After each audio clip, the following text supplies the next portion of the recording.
Alright guys, I'm so fucking sorry about that again. That was just completely my fault. It wasn't demons this time. I was just getting so distracted. And I didn't realize that my phone had like cut out. And I should have had it like on charge. It's just like a complete oversight on my part. So sorry about that, but like I'm ready to get back into it now. Hopefully you guys don't miss this going back up, but yeah, I'm just continuing right off where I left. I paused the game as soon as I saw that I disconnected.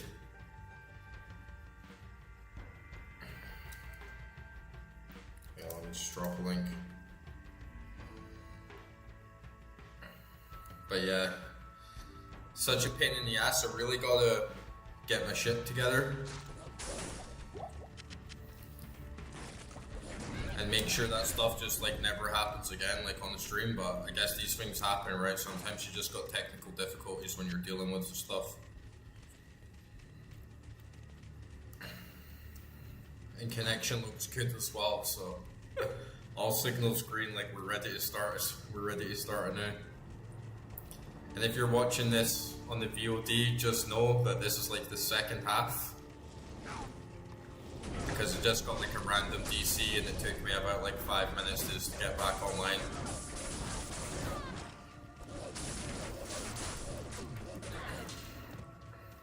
But yeah, we're getting right through Act 1. We've pretty much already got the temple or the monastery back there. So like once we do Tristan,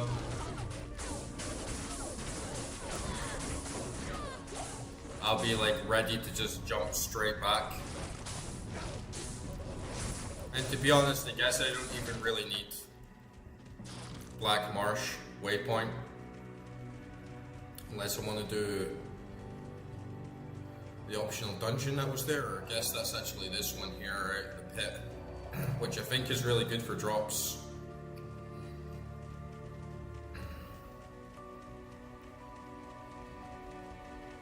Yeah, the pit is supposed to be good for drops, so I'll definitely run back and do that. But I just want to run around a bit more and like find that waypoint.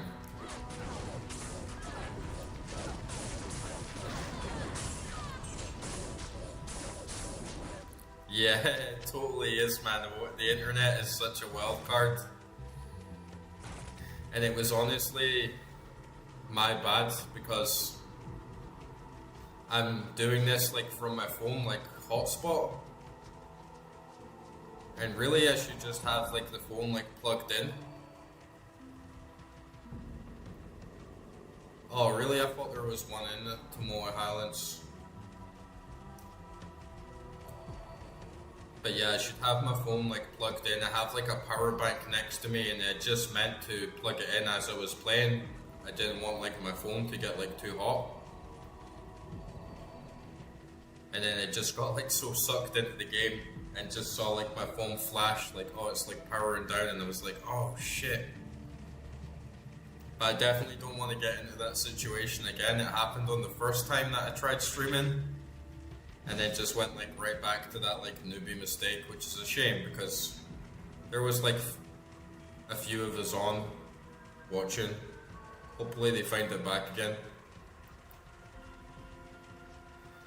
Nez, if you come back, let us know. And just jump right into the pit. Hopefully get some good gear.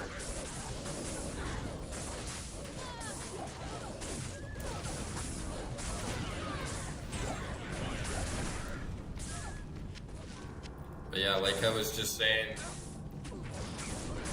you were saying last night, Ishio, that you like the resurrected graphics, mostly because you can really appreciate having that change of perspective, because you'd played Diablo Legacy so much that for you'd almost got bored of seeing the game in the exact same way.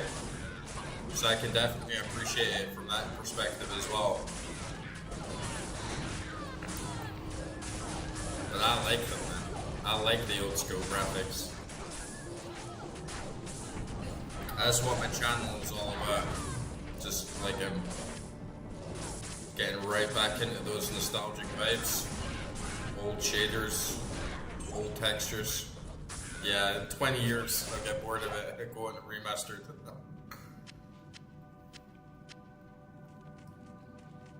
Pick up that juicy mana. Gotta get those summons back. They just got tanked running in there.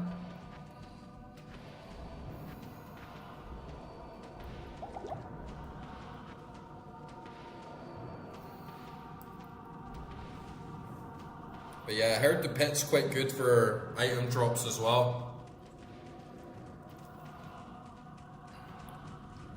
I guess I'm at that point now where I know the stuff that you can get, like being able to resocket items, and so now I'm at that like rune farming phase. I really want to get rune drops quite consistently so I can start forging really good weapons.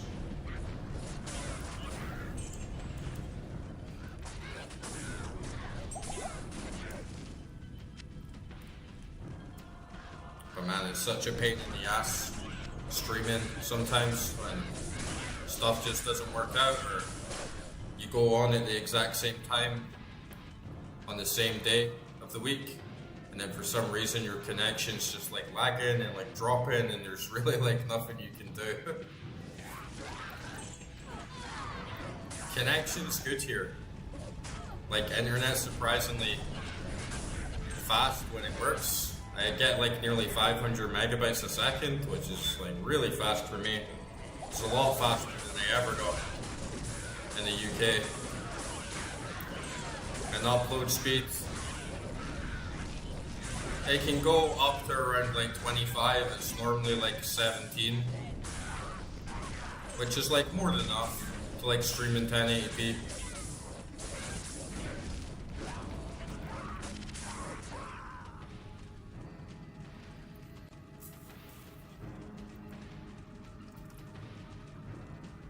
And it's annoying as well when there's maybe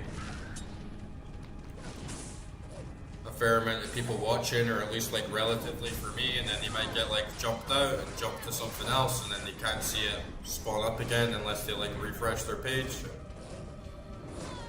I'm sure people will find it.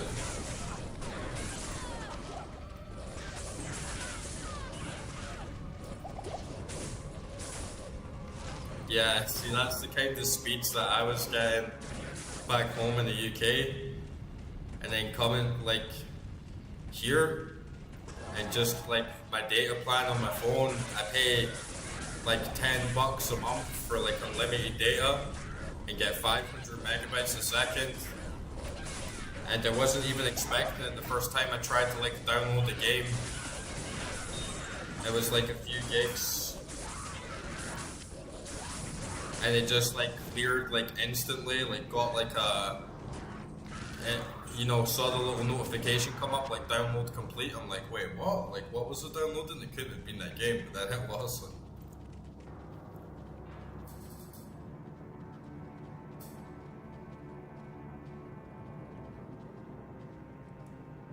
and then when I what was I gonna say? Can't remember. Shit.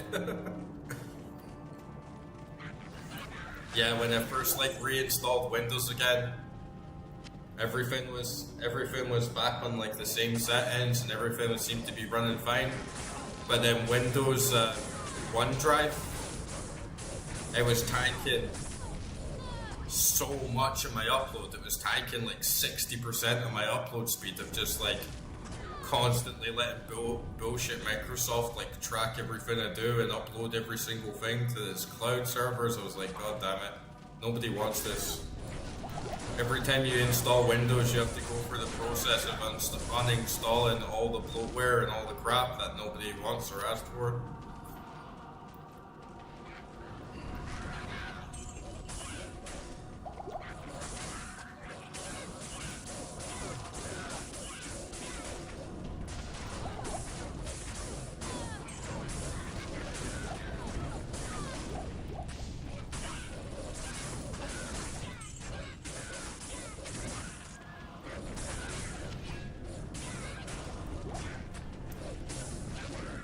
Yeah, nobody wants it.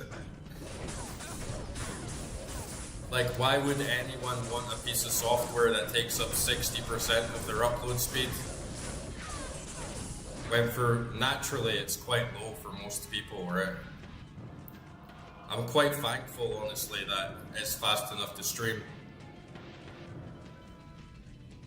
Because otherwise, in like most countries, you have to get like a really dedicated supplier or a special plan to get that type of quality, and it can be like quite spotty and inconsistent, but yeah.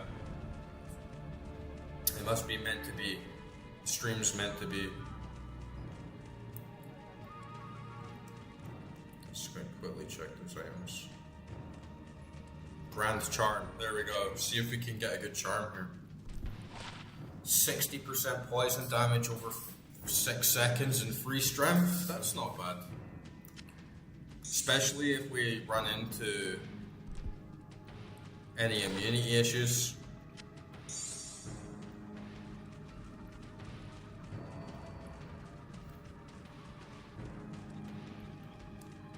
And the other thing that you have to do when you like reinstall Windows, you have to like take the keylog and stuff off.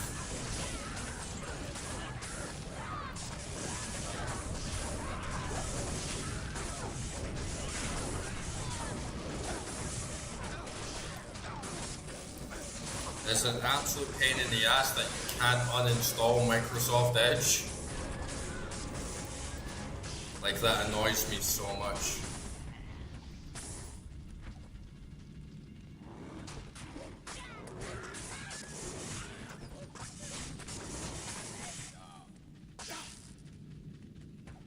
Like, who the hell uses Microsoft Edge, right? Man, and you're like, oh, tad there. Ah, okay, so it's not really that good.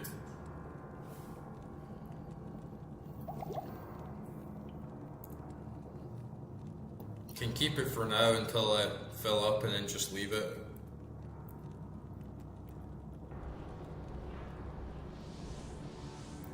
I don't know why my hotkeys changed there as well for some of my spells. That's what was confusing me there. It's like I was pressing A to summon my wolves and it got like changed around. That should be 9 and that should be 8.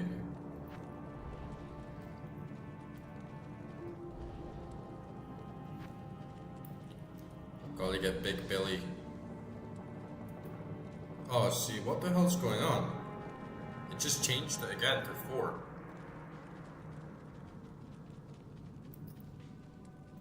4, 8. See, I'm pressing 8 and then it's like 9 is disappearing. What's up with that?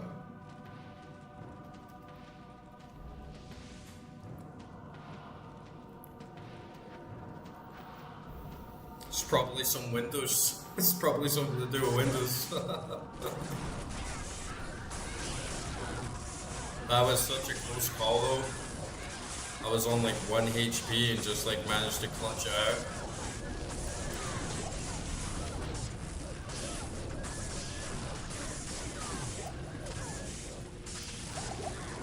Oh, my minions are getting trashed there.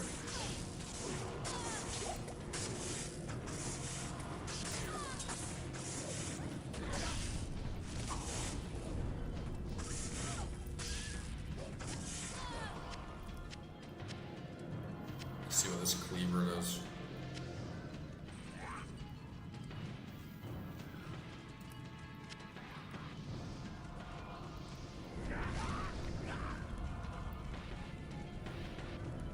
$600 damage, like 600 extra damage on the charm though, that would be so fucking juicy.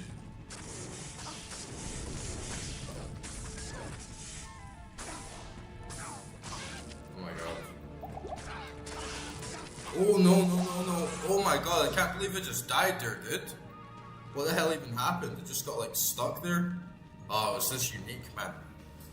Man, it just got like so distracted there. God damn it. That's such a pain in the ass, honestly.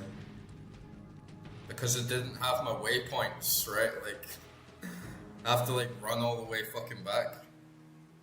Oh man, that is a devastating blow.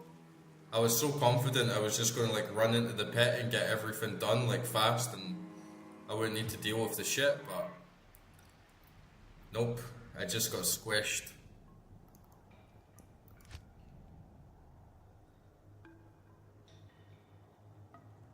$400 damage small charms, yeah, that would have been juicy. See, like I missed out so many of the waypoints. We'll just like jump back to Stony Field for now, might as well, right? Just like get Tristram done and then do it again.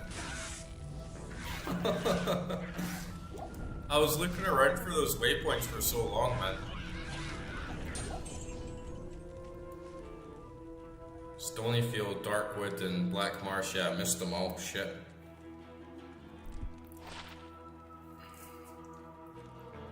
$120 to attack rating against demons, 21 poison damage.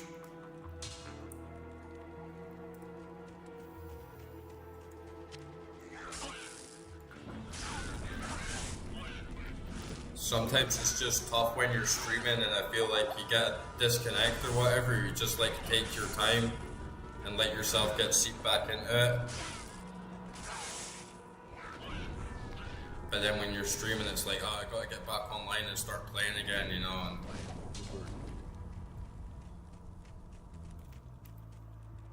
And kinda tilts you off edge a little bit.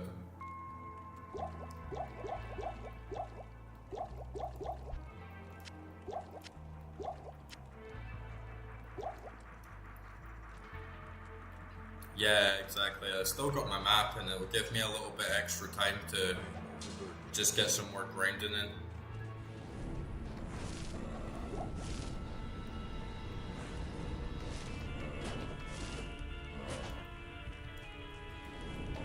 Level 40 now, so we did get a fair amount of levels. And just about to hit level 41 as well. So there's another Grand Charm there. See if we can get a good one this time. 1 maximum damage, lightning resist. Nah, it's trash.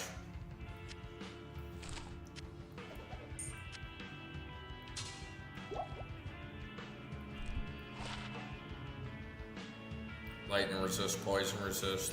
Meh. I'll use these Cairn Stones to at least get rid of this dumb scroll.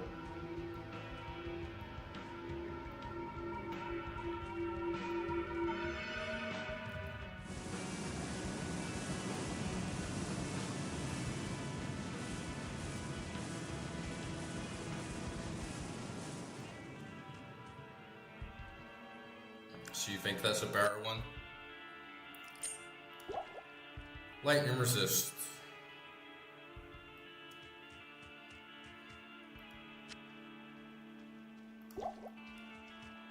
Nice. Okay, I'll keep that. Keep that for now.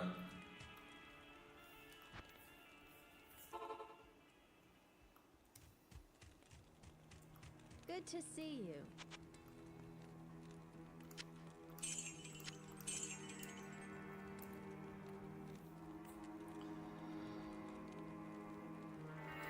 Yeah, I'll sell that as well.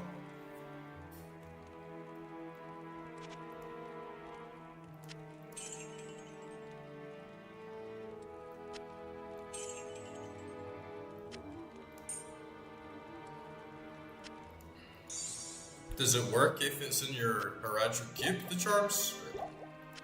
Or it still have to be in your inventory? I guess I can just quickly check. 30. 62, right, it's gotta be in my inventory.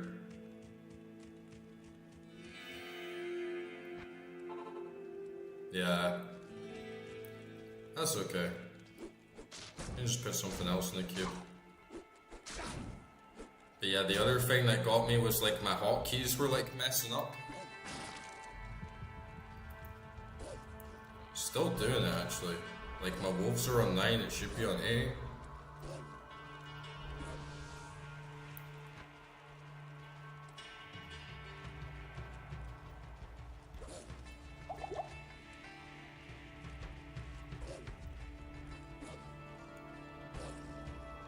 Right, I see.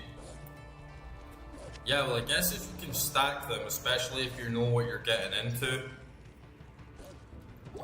then like holding a bunch of charms is going to be like a massive boost because you can basically just stack your whole setup like massively.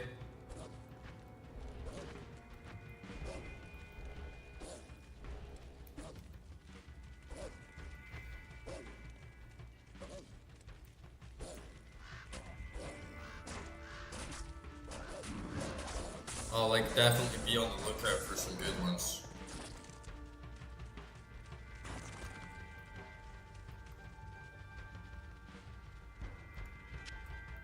Okay, let's see if Mr. Deckard can. Ah, yes. Ruins. The fate of all cities. Yeah, must be quite lucky to get the skill that you want as well, since there's so many different charms. And then to get one that has your specific skill, it'll take like quite a lot, I imagine. A lot of grinding.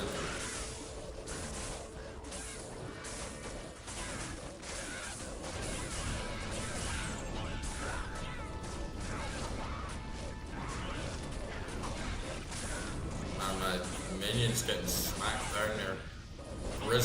Griswold's a pleb, man. What the hell is he doing? Messing up my minions like that.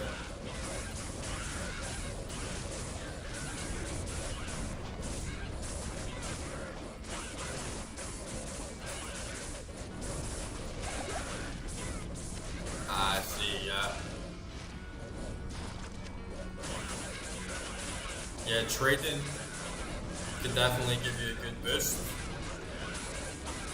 It'd be interesting. It's a nice economy to get into as well. Do people like trade for gold, or do people mostly trade like item for item? Trading item for item is a cool economy to get into.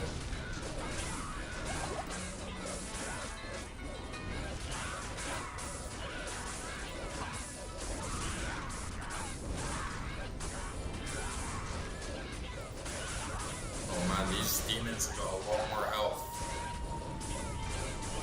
I got the Trista music on my side though.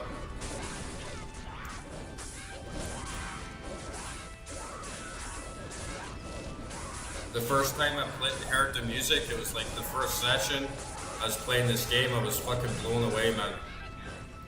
I was absolutely blown away by that music. It just feels like such a release.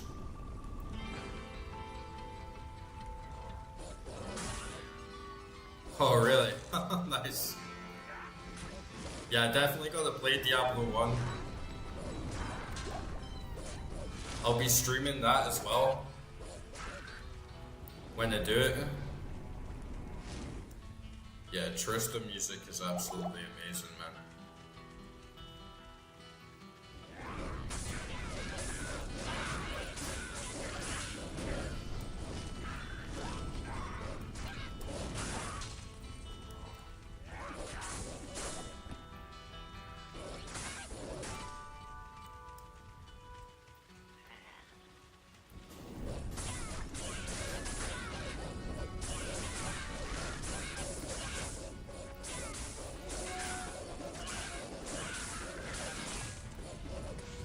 The compositions in this game, especially Trista, it's such an amazing track, you know, it's like 7 minutes long. And honestly, it feels slightly out of place in the area. Like, it feels way more epic than Trista, because especially on normal, Trista isn't really... It doesn't feel too significant. It's a fairly benign, like quite easy area, but I guess it's like this sort of midway point where you're like feeling like you're really getting into the game.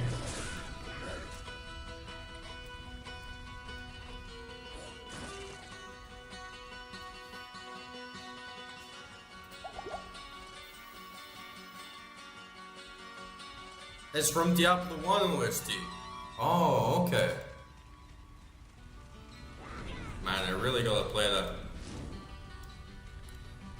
Maybe either like once I get through with Nightmare If not, then when I get done with Hell, I'll definitely play Diablo 1 and stream that as well. Like, first time playing Diablo 1. Because I'm really interested in the lore and, like, more of the story.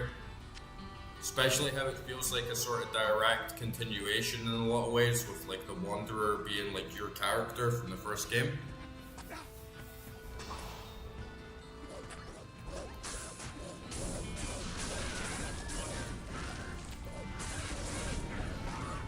Die, little tunes. Oh yeah, just got ganked in the corner.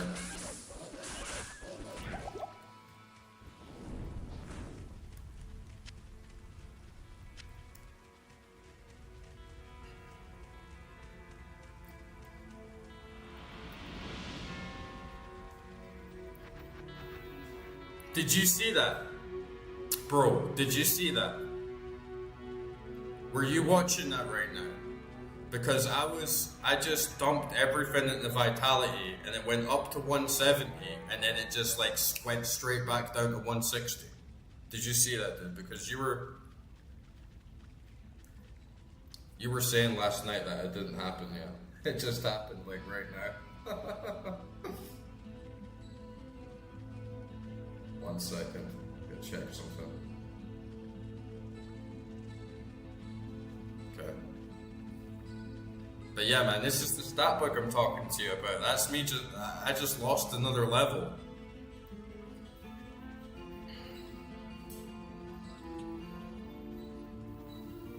I just lost another level. At least I have my respec now though, so I can get that back fairly easily. But it is a real thing, that stat book. Like, just when you were telling me that it didn't happen and I was getting used to like being able to dump my stats. No, dude, it was at like 160, it went up to 170 and then it just like clocked back down.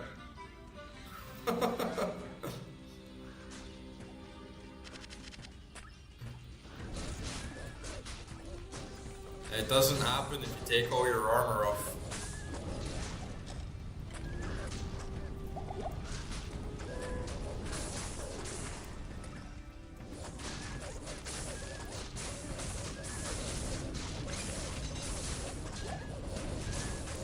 Run Deckard again. Leave this place. Deckard Kane! Leave this place. It's not even like Supper or Ratchet you. Oh, we got a green? We got a green mail there.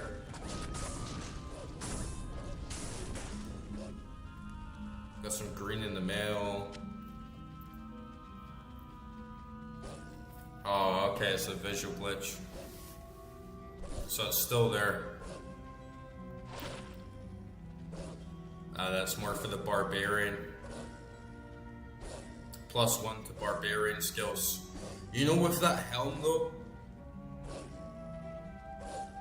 It's not? It must be. But yeah, that helm that I got, you remember that helm and it gives me like +1 to a bunch of barb skills? I could put that on the barb as well.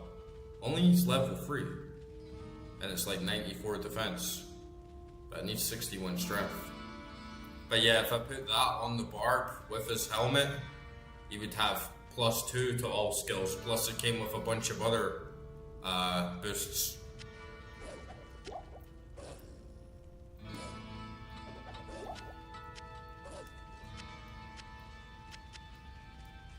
So I should try rolling a barb at some point.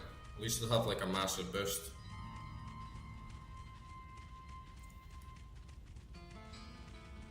That is bizarre to me though. That like my eyes could be deceiving me so much. They can't be, dude.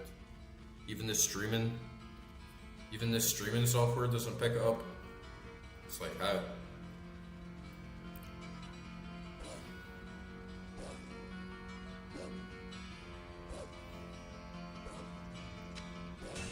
Nice little drop though.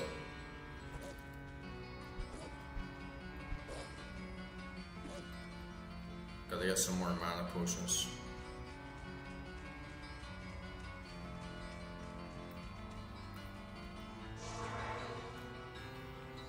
Not in town. As a token of my gratitude, I will identify items for you at no charge. Yeah. Regrettably, I could do nothing. I do have that respec available as well, so I'll hold on to that just in case. Keep it for an emergency.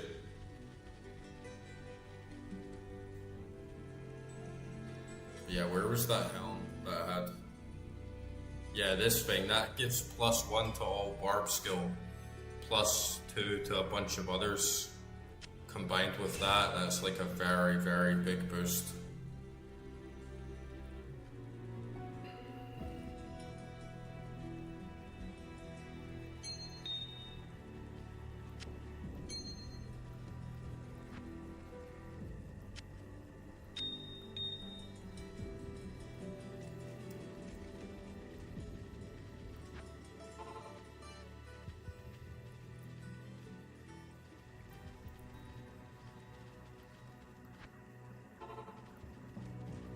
Man, it's quiet in here now, right? I feel like that disconnection just like bumped me like right down in the algorithm.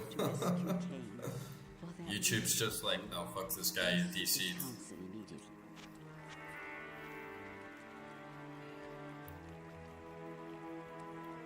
Yes?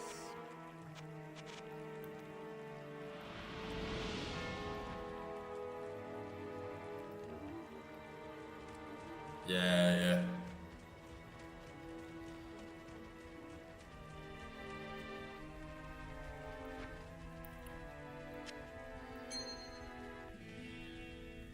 The struggle. It's not how hard you can hit, it's how hard you can get hit.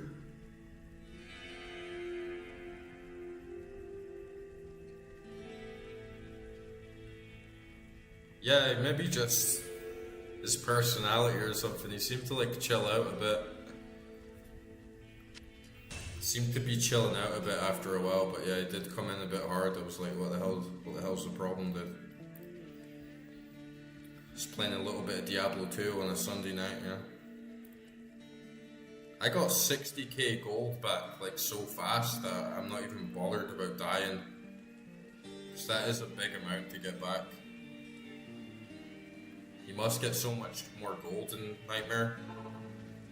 But yeah, now it's time to get back to the monastery, hopefully find those waypoints, and then we're gonna clear Act 1 tonight. Oh yeah, I totally forgot about that. That I can like stash my gold. But yeah, we'll push on. Close to finishing Act 1. We got that, like, we got the barracks to do, and then we've got the last dungeon for Andariel.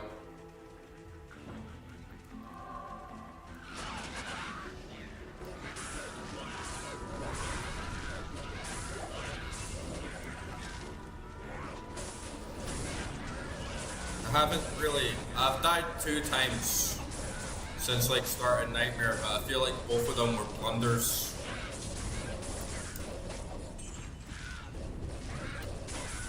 And I'll probably do the same strat on Andariel, is just get like my minions to tank and then take her out from afar with a bunch of spells.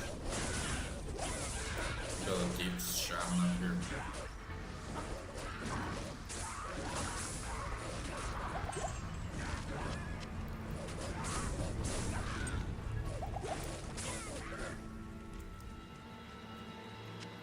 Yeah, if I'm getting like 60k gold in like 20 minutes, I'm not stressing too much about the gold at this point.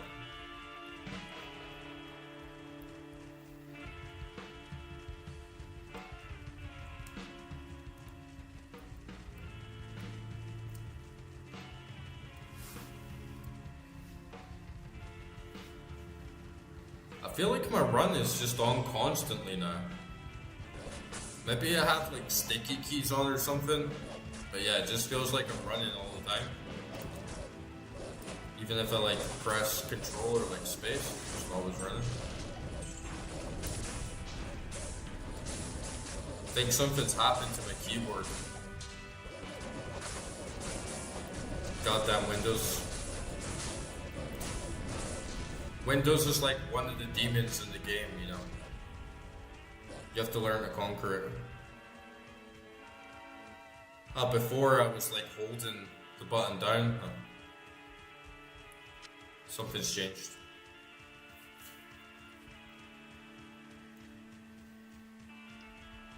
Yeah, it's nice of this to pop in though.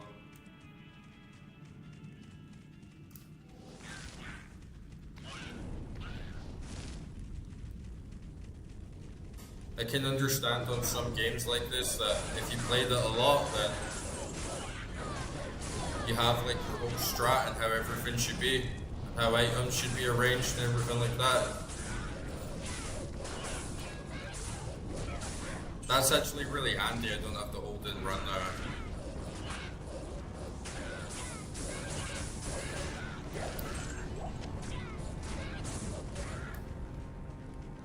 Yeah, I was wondering if you could do that, like toggle it on and off, but I guess there's just so many small things I still need to learn.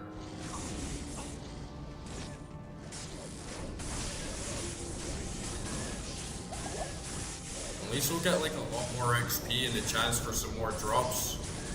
I guess that's like the whole point, right? Not necessarily like running to the end, but managing to get like good gear, good items. Having to do all the enemies again could be worse. Nice, I got some mana potions there.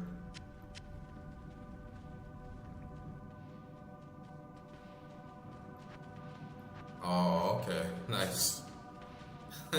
You're my guy. Definitely my guy for teaching me how to play this game.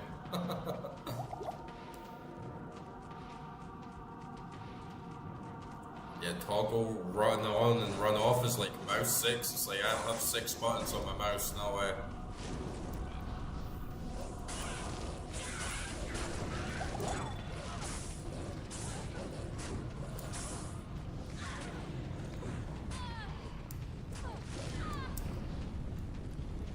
Got a nice amulet there. Let's see what we got. Fire resist 26, man.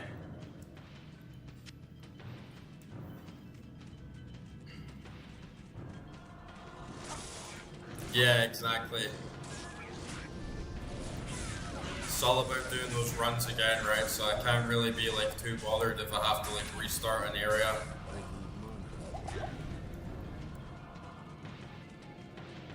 Just I had that like, just running around, sometimes it's like really hard to find the waypoint and spawn in a really weird location. Whilst other times it's like right there, like right at the entrance, like very easy to find, and other times I'm like running around the edges like looking for it, like can't see it.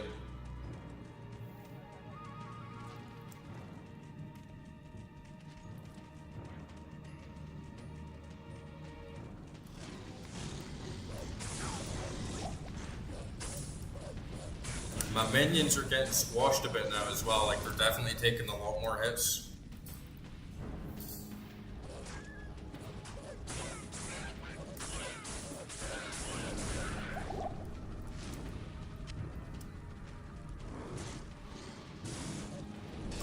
It's cause I need Oak Sage. I definitely gotta remember to keep Oak Sage on like all the time.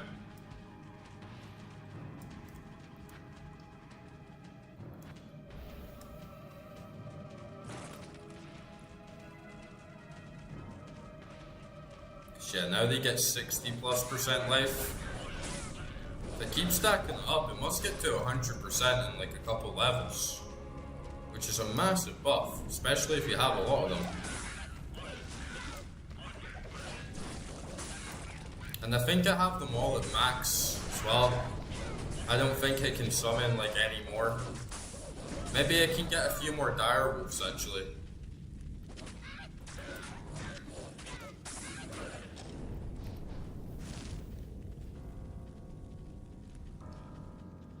No, I still get 2. Or maybe I'll need to check. We're gonna have another point and it'll tell me what I get next level.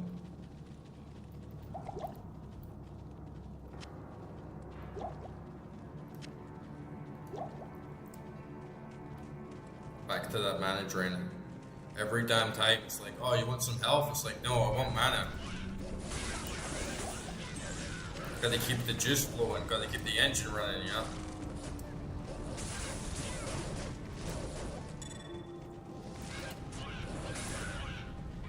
Oh nice, there's another amulet.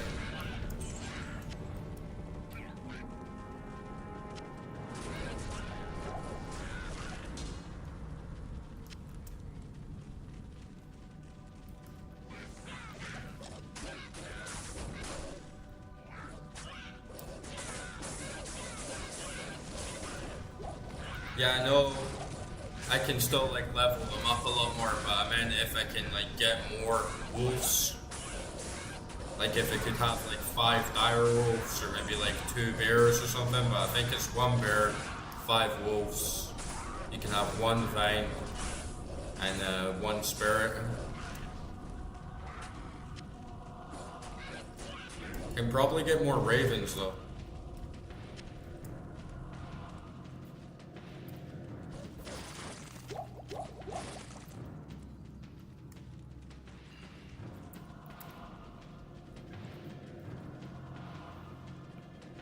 What was the amulet? I'm sure I just picked it up, right?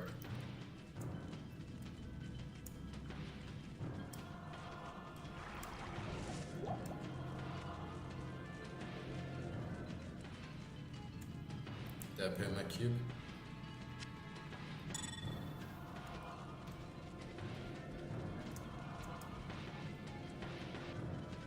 Sure, I picked an amulet up. Oh. Into the void. Can't be too far away from like max skill on some of my elemental spells. So at least I know once they get like maxed out on like Fisher, I can start dumping it in the rest of them. It's going to keep scaling everything up. And then I guess you can just start scaling into skills that I don't even use just because you get that like bump up from the rest of them. Alright. Good eyes, man. Good eyes. Very good eyes. 11 maximum stamina. Yeah. We can do with that. That was crazy what you were telling me last night about the 5. It looks like a 6. It was like, what the hell? Some stuff is hard to differentiate. Because I've been playing the Legacy version so long as well, when I'm in the menus on Resurrected, it looks different. You know, I'm looking around a bit extra, like where's this, where's that, to actually notice it. So I'm definitely like well grooved in to Legacy mode at this point. Oh, she just got swished.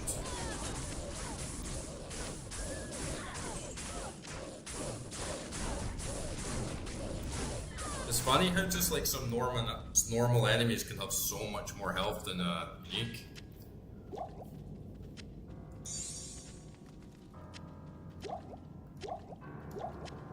And that 12 slot belt definitely came in so handy.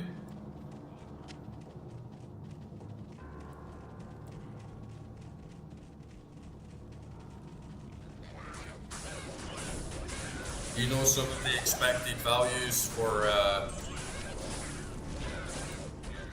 like the enemies, you mean?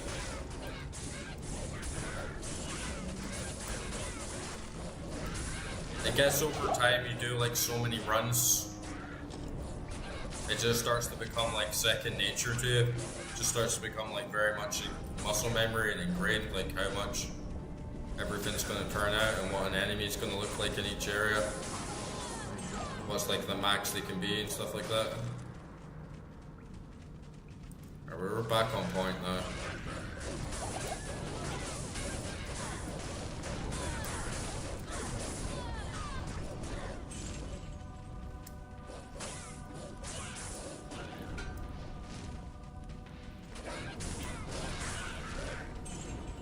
I see,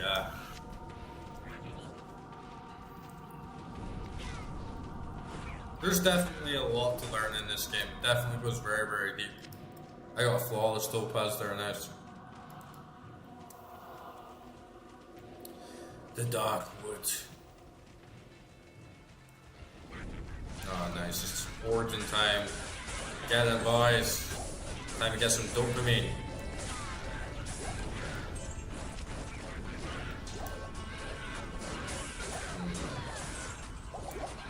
It's awesome seeing them come from all angles like that. It's like this is a fight, this is a war against the demons of hell. A little like run walk speed wouldn't go amiss though. I got kind of used to the shoes that I was wearing. I do feel like slow now, but I guess it's not really that like it doesn't really break the game. Oh, green helm over there, nice.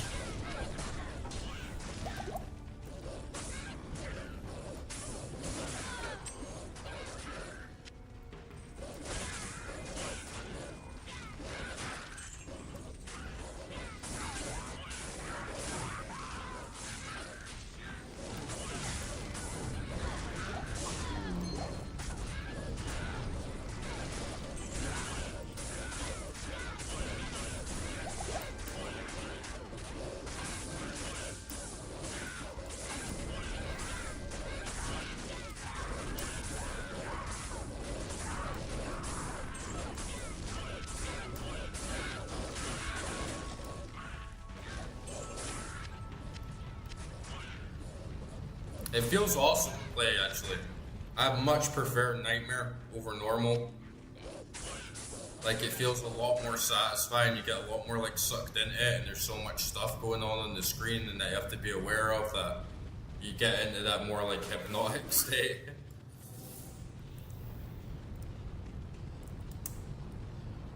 Man, I'm looking for those manas.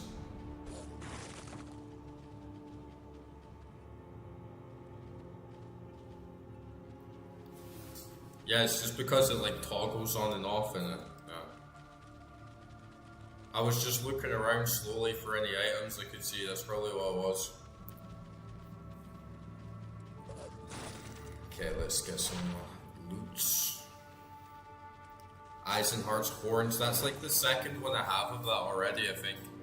I think I got Eisenhart's horns last night, so that's like 2 from the same set I have. Probably just sell that, it just gives me like 2 extra decks.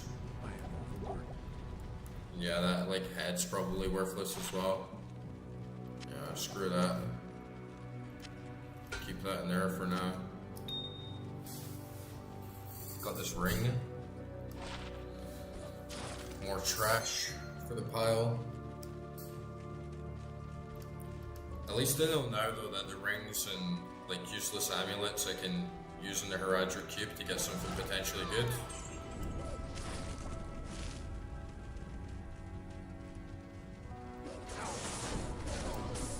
No, I only have 3 buttons on my mouse. So I shouldn't be doing anything like that. I think maybe there was something going on with just regular Windows bullshit. It was maybe when I like got disconnected and signed back, then the Bluetooth driver did the little bug out, like little sign back in whilst I'm like in game. That's like my theory. It's fine now though.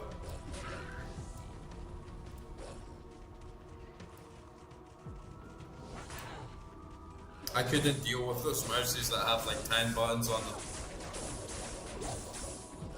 I had the mouse that had 5 on it, and that was more than enough for me.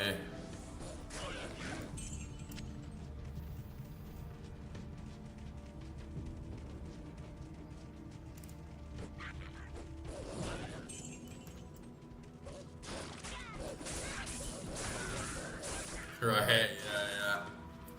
Definitely, like, it's another thing just like the stash. Of like I need to sit back and just tactically think about reassigning all my keys so it suits my playstyle and what I like to do very well, and just have like more like fuller control.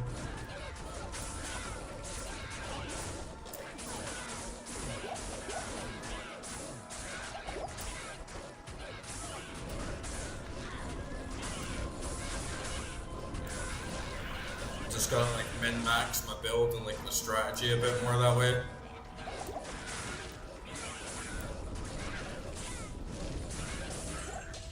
Especially now that I have like all my skills, like I feel like I'm settled in and I know exactly what skills I'm going to be using and what my whole playstyle is going to be like. So I'm going to need more mana though. Time to boogie back to the encampment.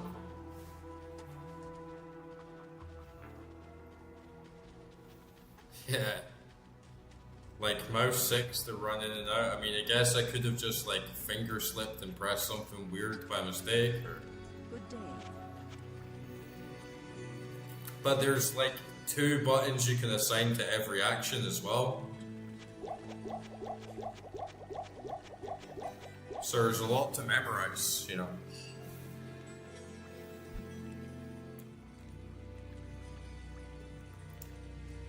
And let me see, was that the same helm that I got last night? Sure it was. Yeah, Eyes and Heart's Horns. I think it's like the exact same as well. It's like the exact same one, so I might as well just sell that, right?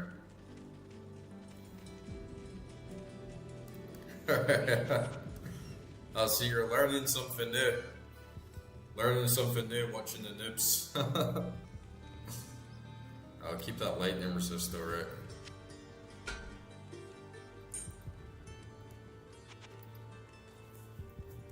You only get $2,000 for it as well. It's a bit underwhelming for a green, right?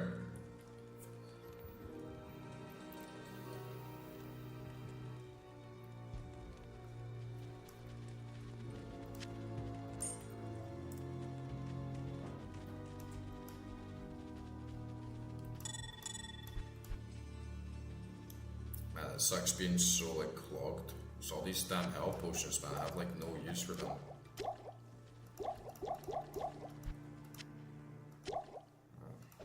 Get out of my sight. Get out of my damn face, you stupid health potions.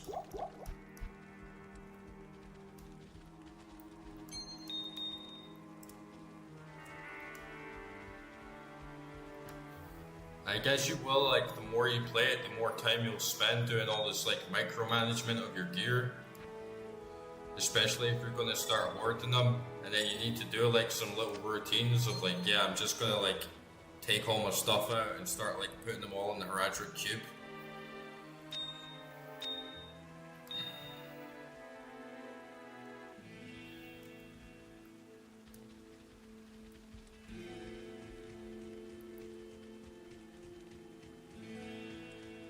Yeah, definitely.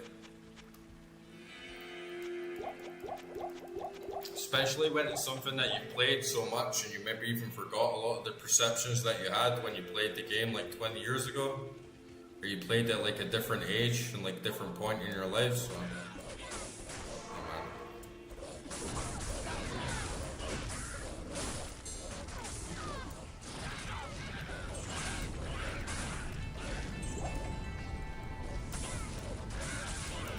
Oh, Rare Joe. Nice.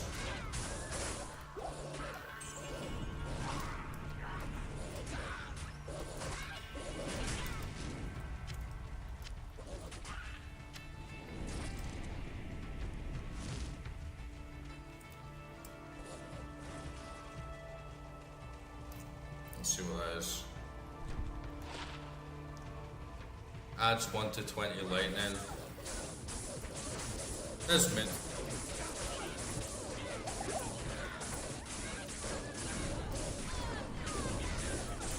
Could come in handy again though, if there's like certain immunities, but it's definitely not been an issue at all for this build. There's a really good variety of damage going on.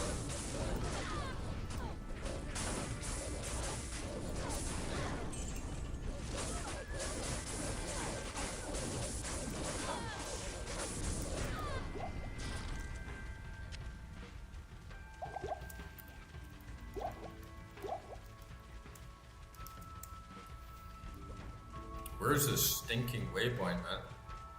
It must be over here.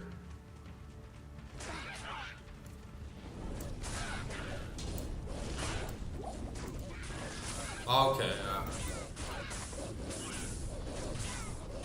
yeah, I guess you can't really do any wrong with them, but does it make a difference if like the jewel is unique? Like, does it give you a higher chance of getting potentially like another unique crafting or like a higher quality? Can you put 3 jewels together and get like another one? Like that sort of thing?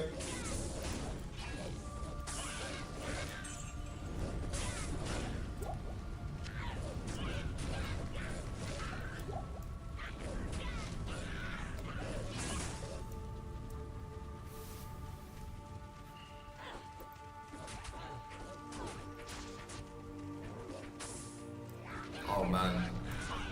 Stuff like that is so fucking handy. It's like a literal life-saving move, dude. Like, I've wished that I could do that for so long, of like being able to like scroll around and look for the mini-map.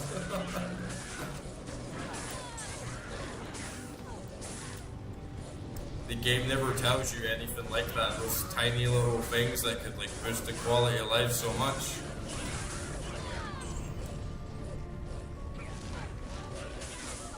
Just kind of throws you in, right? Let me get a second and clear these guys out and I'll have a scroll through.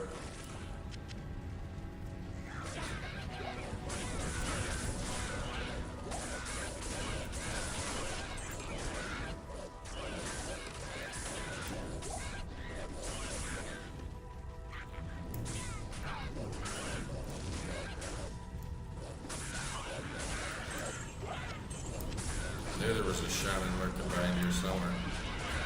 Oh, there's so many though. Die, you little bitches.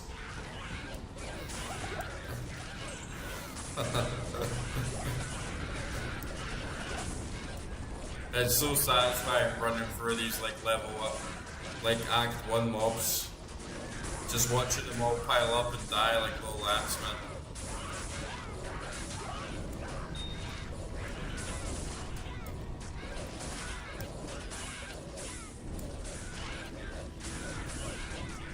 Man, there's so fucking many of them.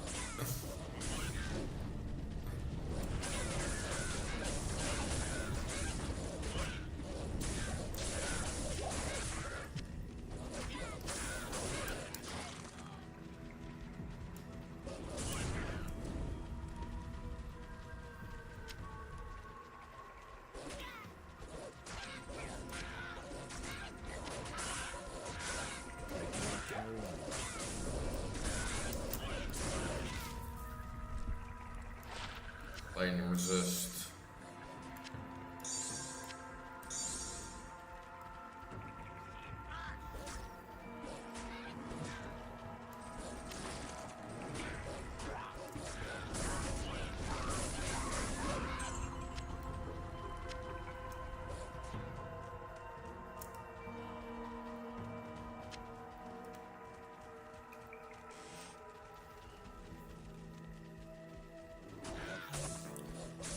It's so cool, like just wrecking them all. It makes you, it's the moments that it makes you feel like an absolute beast instead of like when you're in hell or like later on, big like spongy enemies. You don't feel as powerful, you know, it's like a slower burn.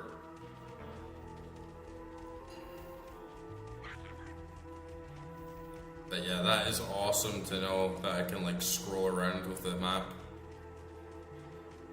Finally found you, you little bastard in Waypoint.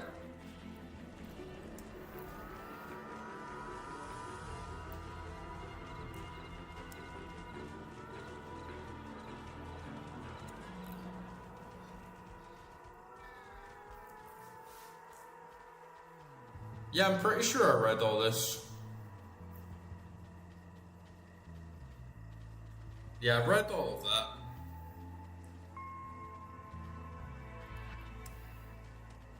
Still, there's a lot of like hidden functions,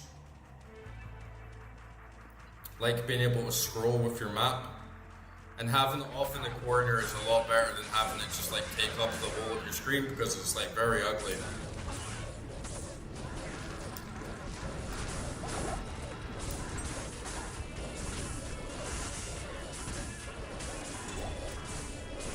And even though it's like Nightmare and like higher difficulty and everything's souped up, I definitely feel a lot stronger and powerful compared to when I like first started playing the game. Because some of these guys were like messing me up just because I had like 0 damage. 2 tall fire skills plus 4% mana.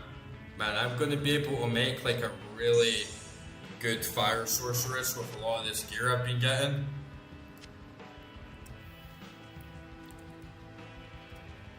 Like next time in my own time, I'm gonna hop back over on my fire sorceress. I got so much gear that's just gonna give her plus big time to all her damage and all her skills. That's gonna be really satisfying to get out on the go.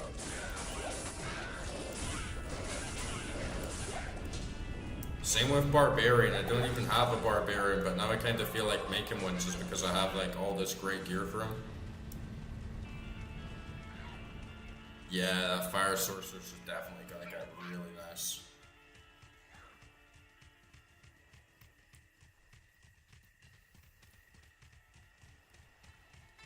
I feel like for the amount of money Blizzard has, there's definitely a lot more they could have done with the remaster and all the extra stuff they could throw in. It's still like a great job, but yeah, this is like one of the biggest gaming companies in the world, right? They could have done like so much more with it. Could have like gone the distance in a lot of areas.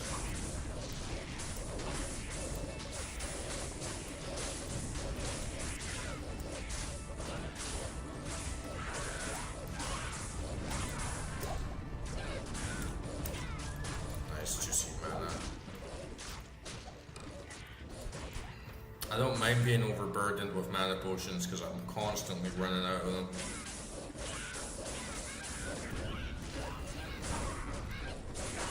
I'm about to get that level up again.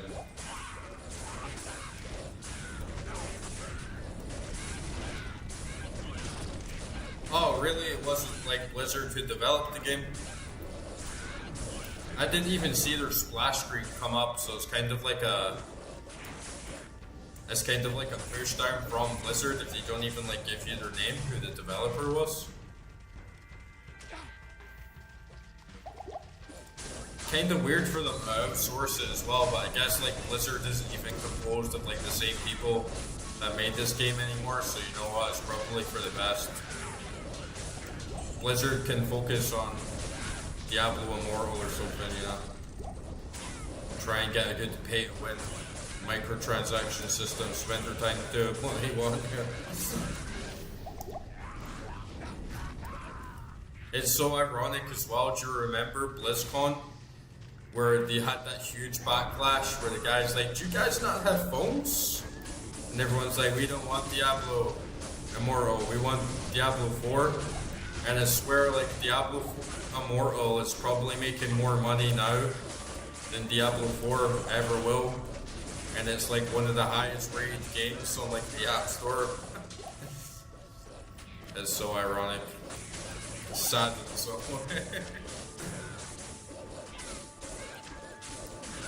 the mobile games succeed.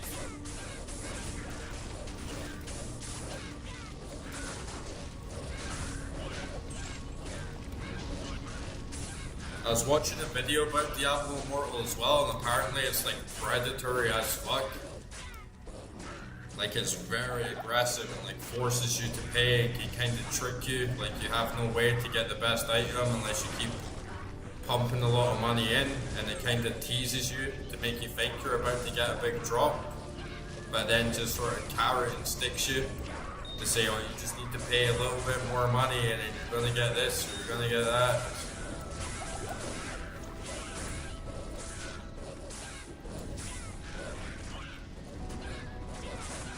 Yeah. What did you personally think of Diablo 4? Like, do you think it's a good game, or? I mean, I've heard at least that it's received a lot better than Diablo 3.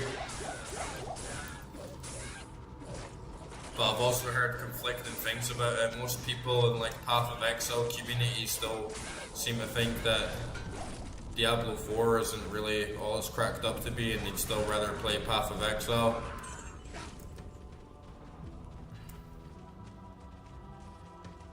I mean, how much more money do they want, right? They must be so fucking rich, company.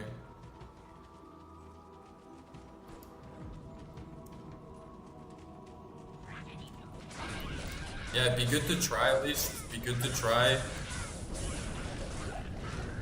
Diablo 4. One thing I saw on like Diablo Immortal is that it gives you footprints, golden footprints to follow, so you just follow the golden footprints like everywhere to like guide you through the whole game. But it also did look like it had some cool stuff, like it has like some cool environments, and there was like a level like on a boat and stuff, and it's got like more like evolving levels, and that seemed pretty cool experiences. I like some of the ideas it had, but I don't know. I definitely wouldn't play it on mobile. But yeah, I should give Diablo 4 a shot. And it's just sort of consensus, it's like, it's not bad, but it's not Diablo 2, you know?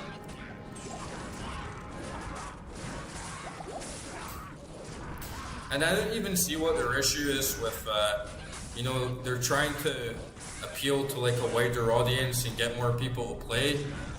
And I think sometimes they should just make it like Diablo 2, like just appeal to the hardcores, right? If all the hardcores love it and blow the game up and say this amazing, all the new players, all the people that like sort of follow the trend and follow the horde, they're just gonna pick it up anyway. If it gets bumped up and highly rated and people say it's good, then the people that really don't know any better are just gonna play it, so I think they overthink it, and they should just like stop trying to cater to a quote unquote modern audience and just like make the game, right? Like make it the way people want to see.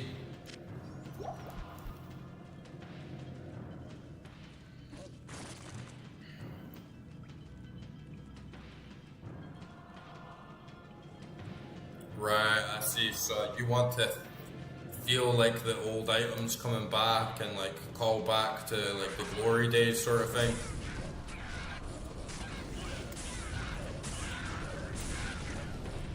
It's like playing Final Fantasy and like not seeing Muggles or something, you know, like, or like Final Fantasy 16. It was like, what the hell is this? It's like now it's Devil May Cry instead of like Final Fantasy. I guess it's not that much, but it's like similar, right?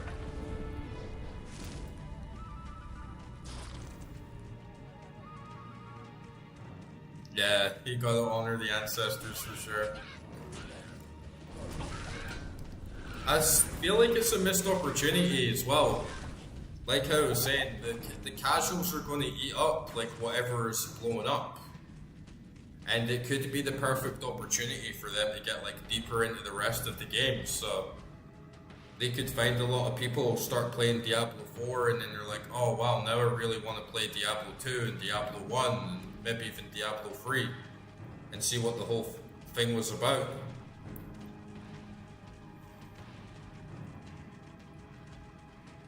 Like, you don't have a good idea of that, like, umbrella to sort of just get everyone more back into the scene. If Diablo 2's got, like, enough players to, like, bump reviews up, bump scores up, and say, like, yeah, this is definitive Diablo experience, and then any casual that's never heard of it is just going to be like, oh, wow, this is the definitive game, I really want to play it, I really want to get into it, and then hopefully they level up and start wanting to play the originals and stuff as well.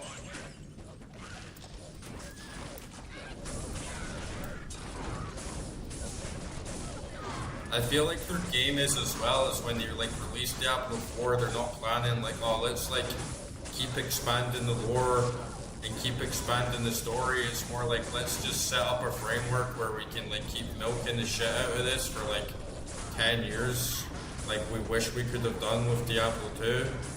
Before we were like crooks.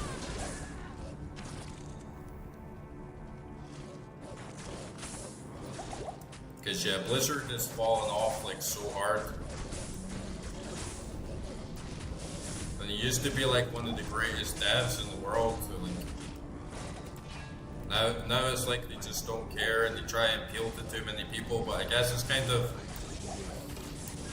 a natural symptom of like this capitalist environment where we always have to grow and expand. They can't like grow and make more money and make even bigger products unless they just reach more people and sell more copies. So it's like this self-defeating prophecy that they're just like destined to fall because eventually it just like collapses and what makes them good doesn't end up appealing to the majority.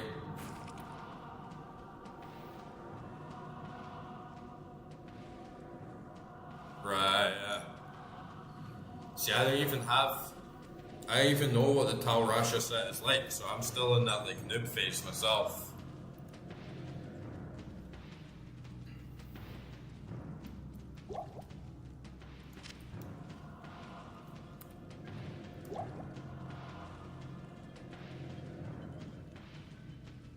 Yeah. You do it with everything. And why don't they make StarCraft 3? I feel like they know they couldn't make it. I feel like Blizzard knows they could never make StarCraft 3. I feel like they know it's like we don't have the genuine like manpower or like that creative mindset to make like this amazingly balanced game that would like fill up stadiums and keep people talking about and engaged for like years and years to come. Or like, why don't they make like Warcraft 4 or something, you know? It's like, and their new IPs kind of fell off as well. Like Heroes of the Storm didn't really do too well in the long run. Hearthstone, I think they did a really good job. I think that was kind of like the last good IP that they made. And I did like Overwatch Season 1 and 2. But then when Jeff Kaplan left, it kind of fell off as well, and now Overwatch is just like garbage game.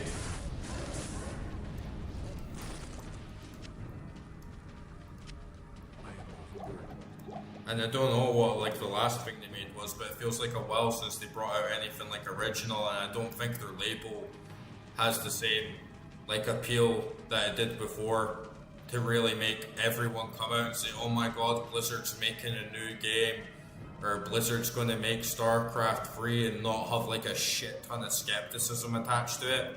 I think they're kind of past that point. I think their brand image is ruined in a lot of ways. It's happening with a lot of big developers actually. Like Bethesda kind of messed up with Starfield, and now when like Elder Scrolls 6 comes out, people are going to be very skeptical. A new Fallout comes out, they're going to be like, meh, maybe it's going to be trash. And they're kind of past that point of, oh my god, Bethesda's making a new game, oh my god, Blizzard's making a new game, I'm going to pre-order, it's going to be amazing. Because they just disappointed everyone time after time. And I feel like Diablo 4 is maybe like a step in the right direction if they can at least make a game where it's like, yeah, it wasn't bad. Pass, you know. Maybe build up a little bit of trust with your consumers again.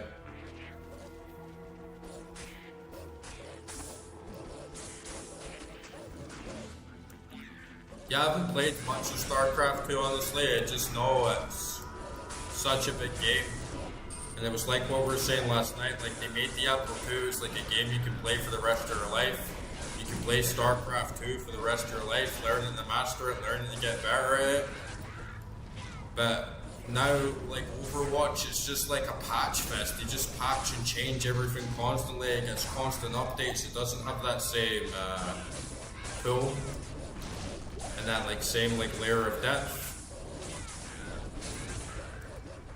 They can't like make a game like chess, if that makes sense. You know, chess is just like a timeless, like unlimited game. Few developers have that ability in the first place, but I think Blizzard was one of them, and it's sad that they've lost that ability. I feel a lot of it's just to do with updating DLC, always feeling like the game needs to be a business. It's a business first, rather than let's make an amazing, timeless piece of art and let's actually try and make a game that's got this endless possibilities and variation that keeps people hooked for so long. There's a crystal sword. I don't think it's got sockets in it though. It just looks like a low quality. That's probably trash. If it's great, does that mean it has sockets? Exactly, they were milking online for so long. And milking like expansions and like MTX and like all this other shit.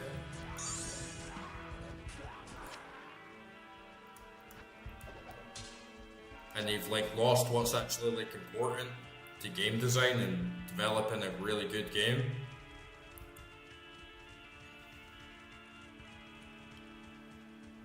Okay, nice, we found the waypoint.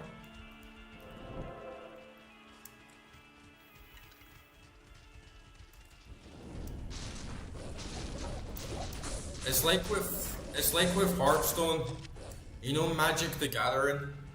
I feel like Magic is kind of better, though it kind of screwed itself up just because of the constant like updates to cards.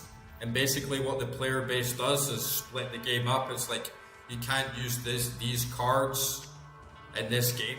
We only play like up to here now because the new builds just kind of like break the game. And it's like that with Hearthstone 2. It could have been a very good game if they just left it. But because they need to update it and give new seasons like every time, you can come back to it and you have like zero legacy skill. It's a constantly evolving game. It's a constantly changing game. So you don't get the same opportunity to like really refine and hone strategies in the same way in like the long term. I mean, sometimes you can even find stuff that's potentially game breaking. In a lot of games it just seems broken and OP, and then people keep playing it, and then years later someone comes along and just completely throws the meta out of the water because they're just stuck with the mechanics that they have. But when you're constantly moving the goalposts and you're constantly changing the way the game is meant to be played and the capacity that the player has in the game, it just doesn't have the same layer of depth from the start. When you can always patch something, update it, balance something, you kind of ruin the player's agency to like truly like raise the skill ceiling amongst like a community and like deal with things that seem bad on the surface. And you couldn't have, people used to play games just because they loved them and got like really hooked on them, but nowadays people will always complain. There's so many like scrubby players, especially in PvP games, and they're like, oh, this is unfair, I can't deal with this, please patch it, please patch it, please patch it. It's like we grew up in a time where you couldn't patch something, right? That was just the way it was. So the community either came up with a rule and said, you can't do this, or we're not playing these characters, or people just like adapted to it and got to like a new level of skill and recognized a new layer of depth to the game. That's completely lost in this day and age.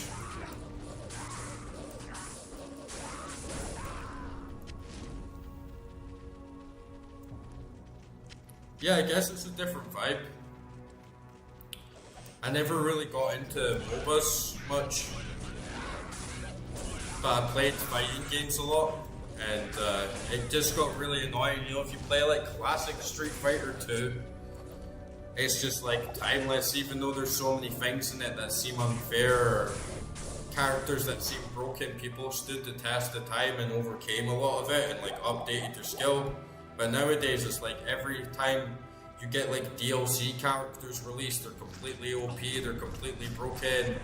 Then they just get patched, the game changes every 3 months. You log into the game, oh, this moves like 2 frames less, this moves like 1 frame less. So you never get this same chance to just constantly enmesh yourself and like, this is the way the game works. And it's not the same, like at all. Like there was stuff in the old Tekken games like Tekken 5, and they were seen as like broken. A lot of them's a mess, and then you have these hardcore players just playing it constantly, and they would come out with these absolutely insane strategies. like these insane out-of-the-box strategies to get around cheese and bullshit, and completely change the competitive landscape. It's the sort of place that you're watching, you're like, wow, these guys are like fucking geniuses, you know? But nowadays it's just like, oh, we patched that, or we added this character, it's broken, but fuck it, we'll just patch it in like a few months. And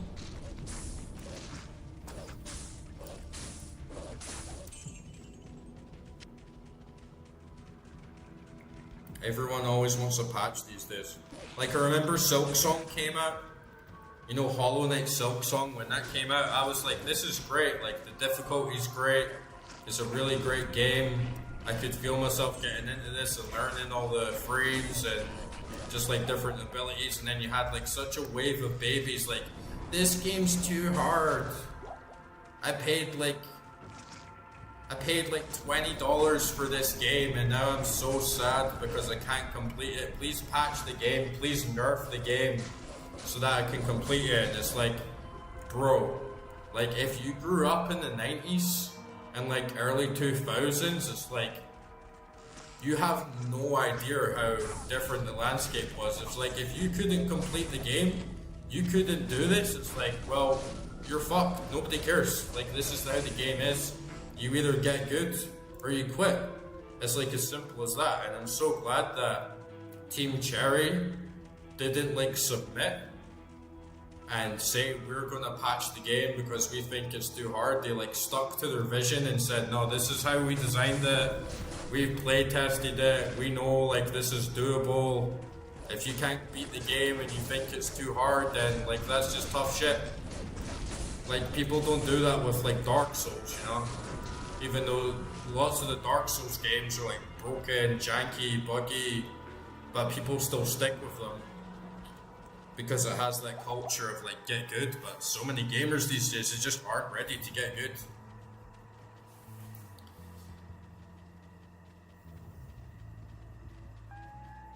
Yeah, exactly. Yeah, I like never play story mode in games personally, but at least if the option's there. But if you play story mode in games, like, you don't get the same experience at all. But it's nice for games to just like, no, this is the game, this is the way it is, you gotta stick to it, this is the way it needs to be played. And the difficulty, the challenge has an innate experience to the game, right? Like the vibes and the atmosphere and the sense of achievement and accomplishment, these are integral to like a lot of games. And how they work as a piece of art. Like Dark Souls is like the perfect example. If you could story mode Dark Souls, it'd just be a joke, right? So it's I like it when a developer really sticks to their guns and says, no, this is the way we designed it.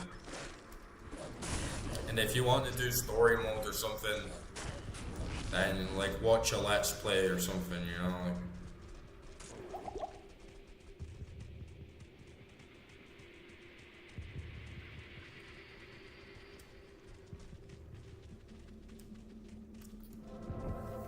I'm actually kind of the opposite. Like, when I start a new game, I always go on the hardest difficulty. And like Doom Eternal, I just went like right in the hardest difficulty, never played any other difficulty. And I feel like it makes you good from the start. When you start getting stressed, and you get a lot longer lifespan out of the game. But I also played a lot of games where I go into the hardest difficulty and it's still too easy, and that really pisses me off. Because I've had bad experiences with a lot of games, especially like JRPGs and stuff, where it's just not challenging at all. And then I amp up the hard mode and it's still not hard, and that like really annoys me. So I pretty much always just go for like the hardest difficulty out of the box. And then if it is like really, really hard and I need to learn more, then it's like, okay, I'll restart, but...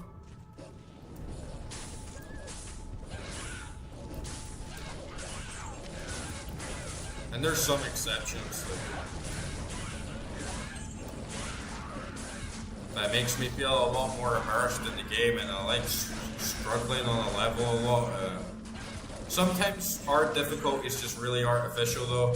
Like it's just the same game except you die in 2 hits or whatever. It's not quite got the same feeling. And some games it's just better having a nice streamlined experience, not being like crushingly difficult. It's just like Witcher 3 or something. You know, I wouldn't play that on insane, but I'd maybe play it on like second hardest difficulty or something.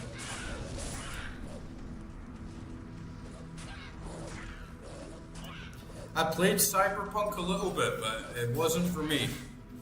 I played it maybe after 2 years after it came out with like a bunch of the DLCs installed and got maybe 12, 14 hours into it, and it just didn't stick. I didn't really like the story and I didn't really like the characters. It just really wasn't my vibe. But it's something they should try again, probably. I liked Witcher 3 a lot.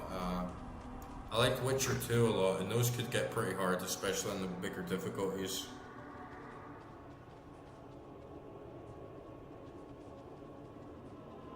Yeah, I mean, some games are too hard. I mean, like, I remember I played Spec Ops The Line. I really liked that game. And then I completed it fairly fast, you know, because it's not really that long. And then I was like, oh, I'll try hard mode. And it was just dumb as hell. Because you died in like one shot. And the game just wasn't designed or like balanced around that at all. So it just like fell flat. And I remember playing Call of Duty World at War on Veteran.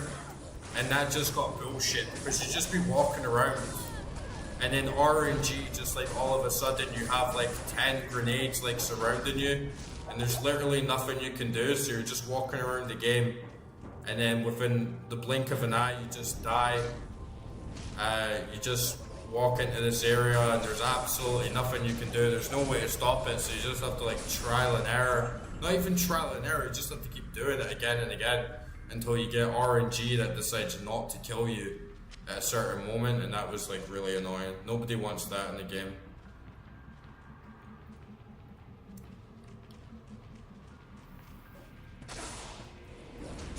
And not all games, like some CRPGs, you gotta be careful with those, right? You play a CRPG on the hardest difficulty and you don't know what you're doing, it's like, yeah, you can get absolutely annihilated. Like Pillars of Eternity, if you just jump into that like on hard, it's like you're going to get smashed.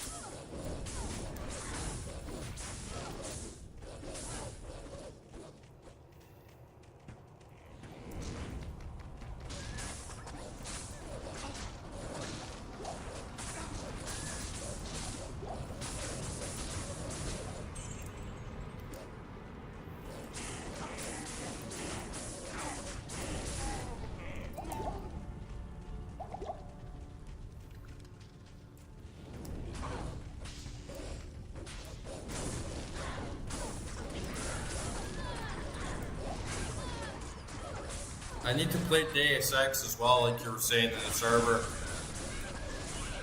Definitely gonna play the original, and the way that you were talking about Mankind Divided, it made me want to replay that again as well, because I did really enjoy that game.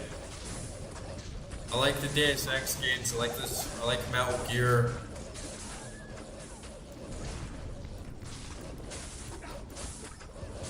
And Deus Ex, like the newer ones, I feel like they're actually a really good mix of like RPG and action games. They're quite unique actually, there's not really many games that are like Deus Ex.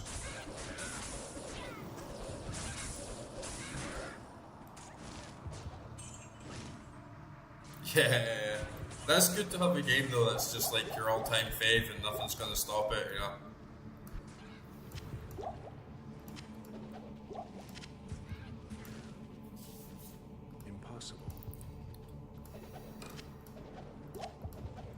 See what this bow is. I'm not even gonna use it because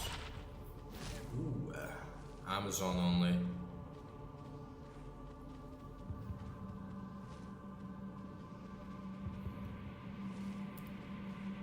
Like take this out, put this in there,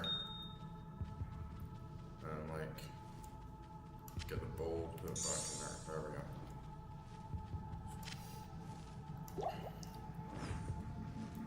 Yeah, Deus Ex is just like one of those games that I never got to play growing up, but honestly, it probably would have been way too hard for me as a kid anyway. Just like understanding the story and like following like what you're supposed to do. But as an adult, I feel like I should definitely play it, and it's be very good to get in it. Oh, nice, we got the Smith very fast. It normally takes me a while to find. Get him, boys.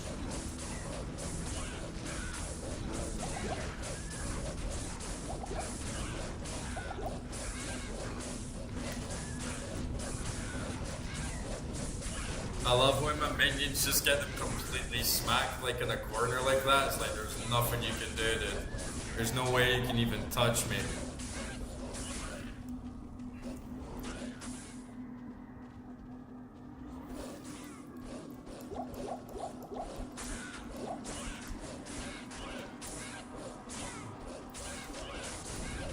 Get in there and kill this shaman.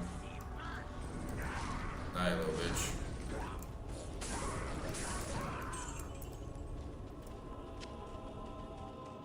No worries, dude. Have a good sunbathe.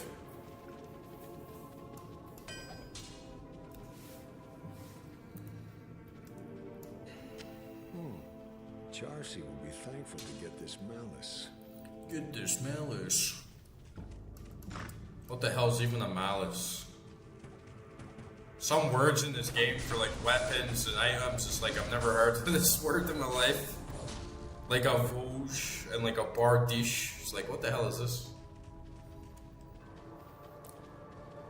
Charcy will be thankful for this malice.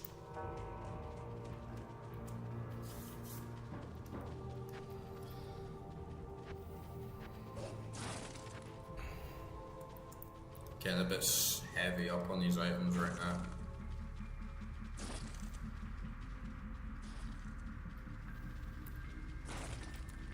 We'll push on. We'll go for jail, get to like jail level 2, get the waypoint in there. Then head back.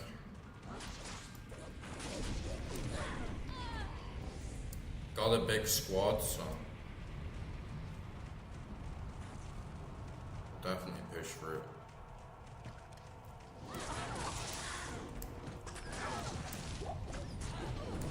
This was another area in the game that gave me a lot of grief. I was wandering around not understanding that the inner cloister was like past the barracks. Feels good to come back and just like crush everything even though they're all higher level.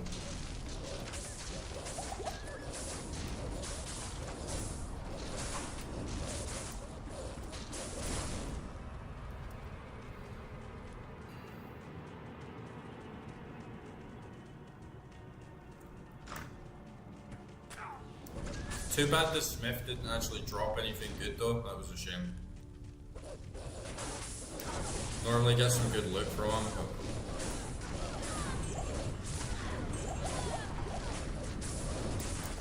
squish.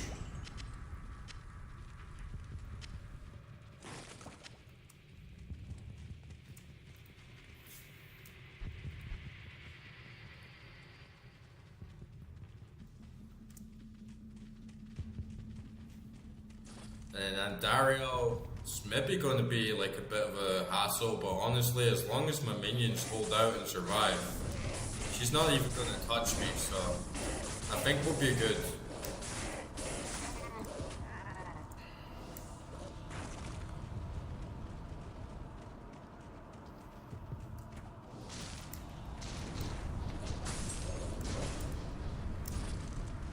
I'm already planning ahead. Not just for Duriel, but not just for Andariel, but for Duriel as well. As long as I've got good like run walk speed, Fires can't hold a force of nature. just let my minions aggro again and then hopefully spam the hell out of her. But if she does crazy big damage and crushes them fast, it's going to be stressful.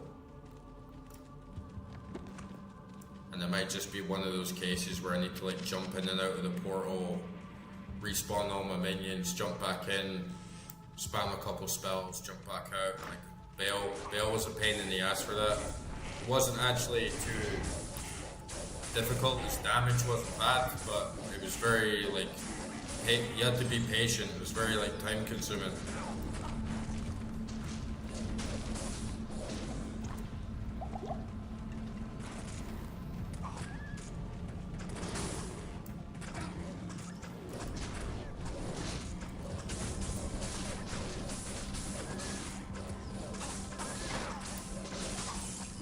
Get in here, Billy. Show him his boss. Billy the big boss bear.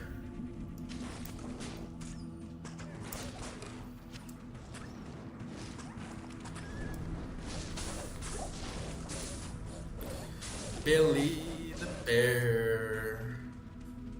Without the care in the world.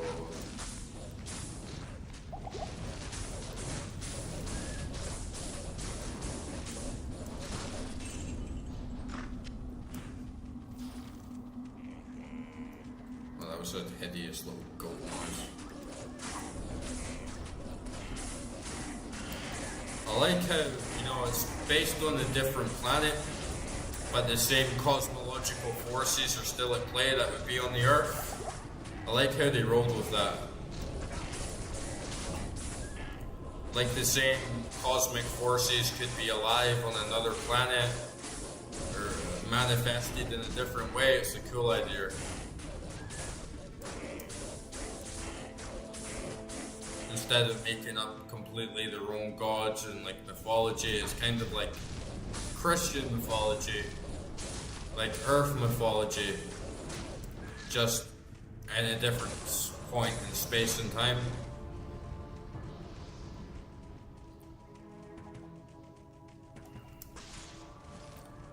And you have that like cosmic battle between heaven and hell playing out.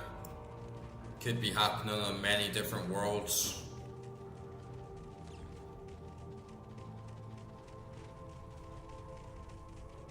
Gives it more of like a grounded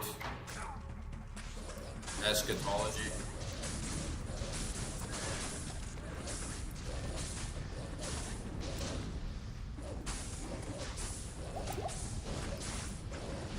I like playing games that go off on the deep end and just make like their own gods, and hard to find ones that have a lot of depth though. Like I was playing Summoner 2 recently, and it was good that they tried. You could tell they put some effort into it, but just kind of like falls flat in a lot of ways.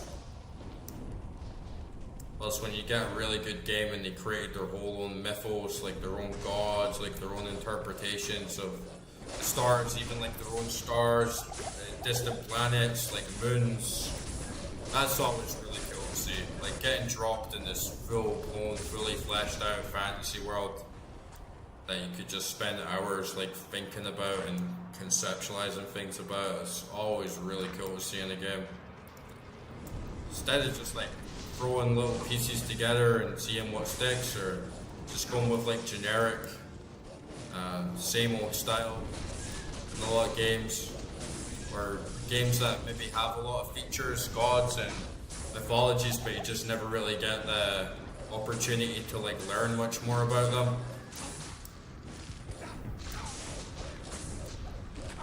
Same with cultures and languages. It's funny when you play a game like Starfield or something and it feels like everybody's just in the same culture, even though it's like this intergalactic civilization and society. It feels like everyone's just living in the same world.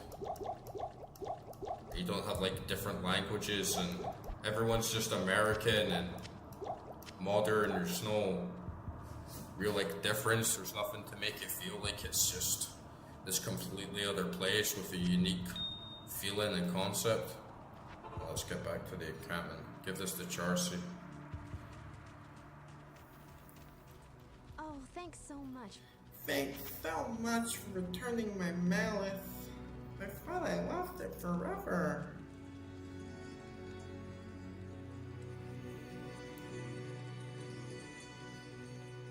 She just gives you a free magic item, right?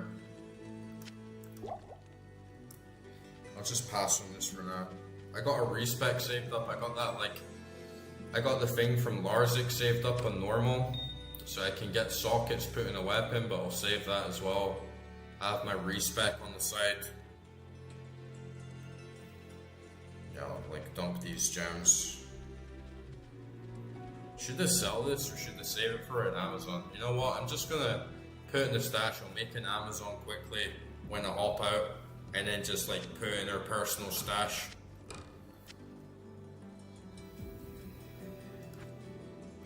There we go.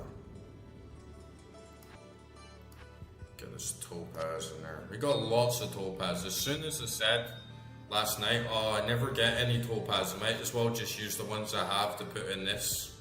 We just started dropping them like constantly. And if I saved them for flawless topaz, or like get a perfect topaz, I would have had that magic find like so much higher. But it's been working out alright anyway. Got like a really decent pool tonight on the items and stuff. And I definitely need to come back and just like clean up this and start like fusing all the gems together. But I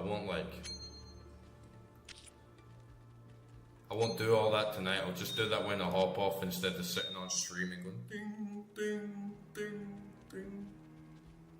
Oh, welcome back, man. How is your sun? You catch it just before it falls? You see a good sunset tonight? Hopefully, I'm not here again until the sun comes up. Battling demons. It was fun, but I'd like to get to bed a little earlier tonight, you know? It is certain that we face the Demon Queen and Dari. Good old Deckard Cain. Yes? Yes? Our demons, Deckard Cain.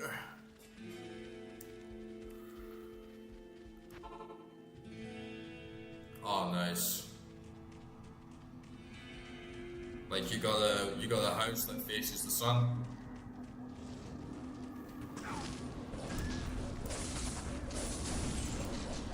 Sometimes here, like, it's nice being out in the sun for a little bit, but you gotta watch those UV levels. But at sunset, oh nice, I just got a green pair of boots. Yeah, at sunset, like you can never go wrong with just like watching it fall down. I love it as well when the sky gets like all pink and misty. Like you see those big pink swelling clouds. Those will actually come in handy. 30% run walk plus like half freeze duration. Like I can use that for Indario for sure. That is definitely a Duriel pool. Sorry, not Indario.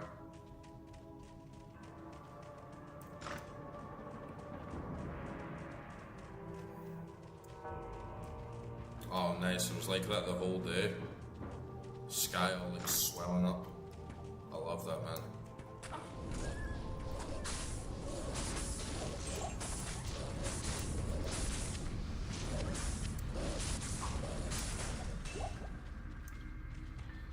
Let's fight these stairs.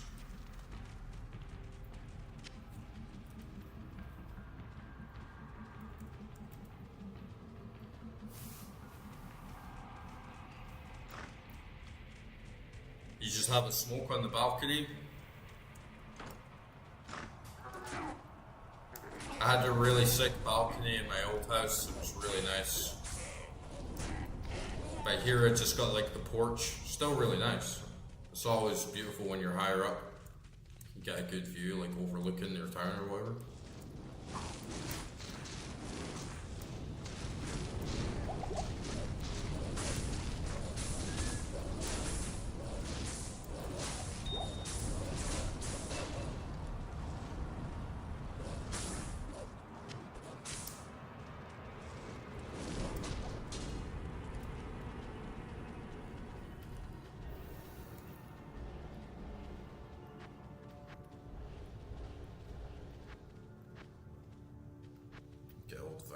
Good old Viney. Good old Viney Divine. Oh nice, so you like avoid the big heat in the day.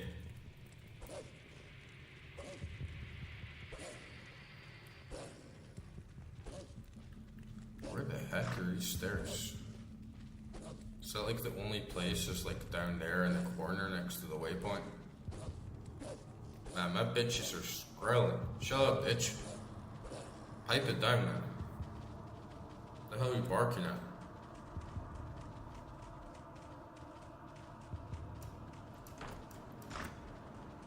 Is this it down here?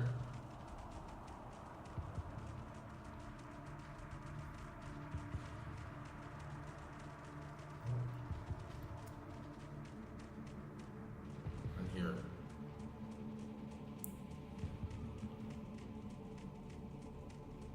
It's so good when you get a nice view of the stars at night. Sometimes there's like power cuts here, and they just like you're in complete blackness, and then the night sky just like completely lights up, and then you realize like how many stars in the sky there really are. Like there's fucking thousands of them, man.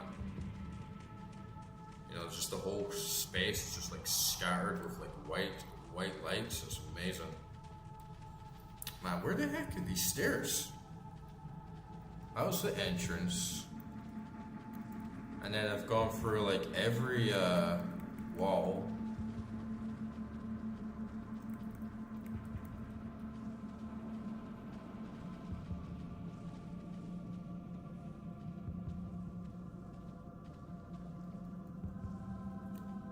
Oh, like here? Oh, I'm such a dumbass.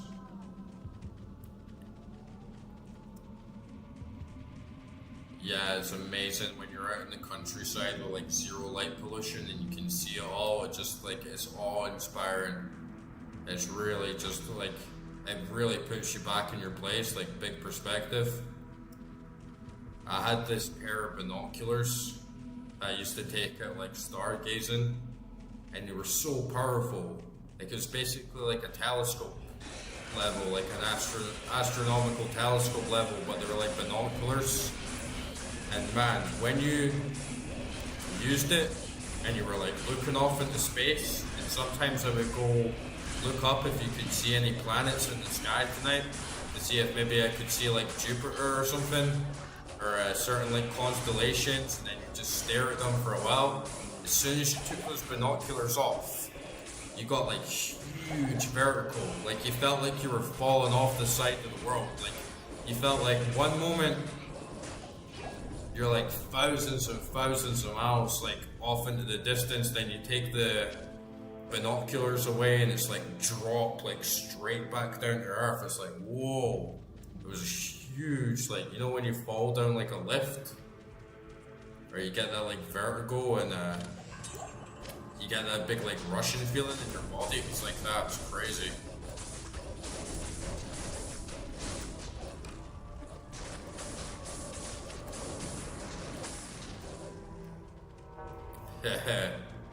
Like when you feel it in your body, you know when you have like a drop, you're like in the car or something, and then you go down a hill, and you feel that like boom, like up your like back. Like it basically comes like from your groin, like up your back. It's like, whoa, you would get that. And it just like up the awe. You'd be like, wow man, that's like so far away.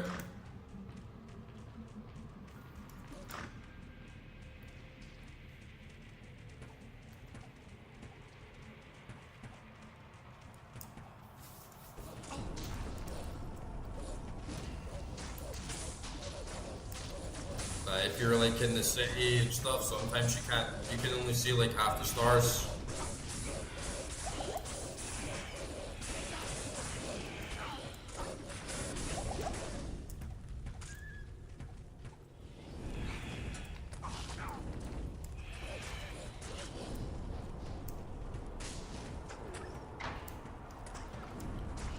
You get like crazy like night cacophonies here as well of all the insects and animals that come out at night, and you know it's so quiet, like you can't hear any of the other noise, but you can hear all the animals. You can hear all these frogs, like fucking hundreds of them, basically all through like mating rituals. They're basically having like this massive orgy like outside.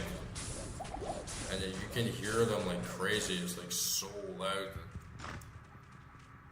Just like this rustling, it almost sounds like water boiling or something. So it's this big like ambience.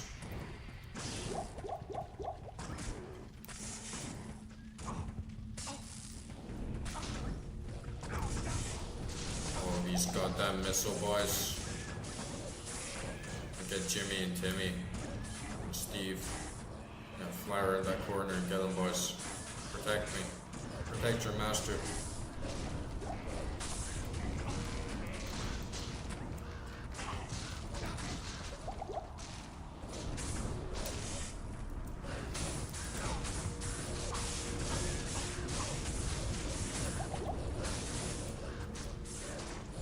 He's a hard one. Squish. How does a skeleton like explode into blood? Yeah.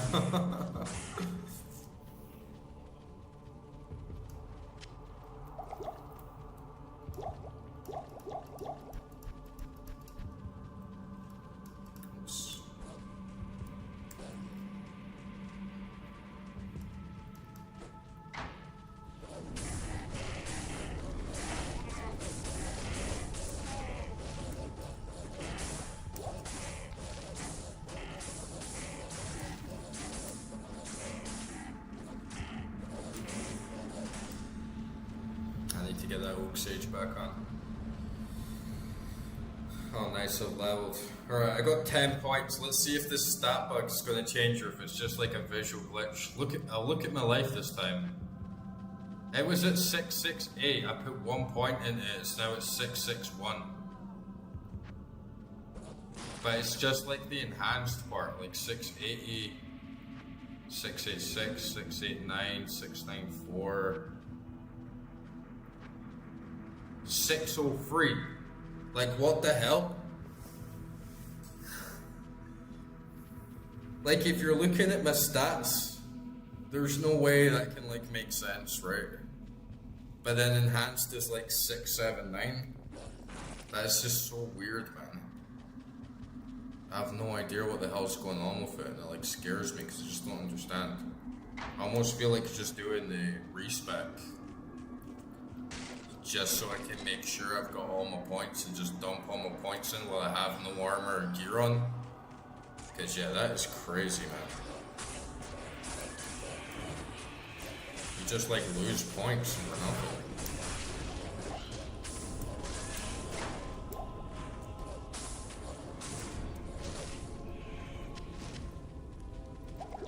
Can't just be visuals either because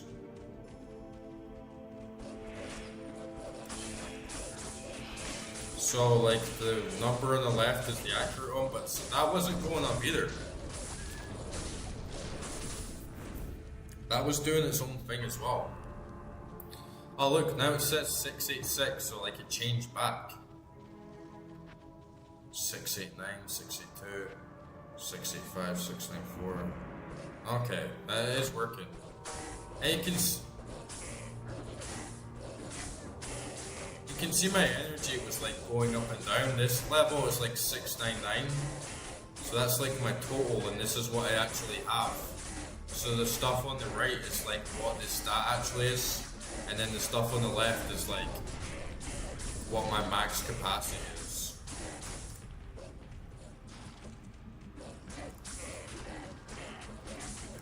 I actually had 2 levels up there, never even realized. Just been getting too sucked into it. So what level am I now?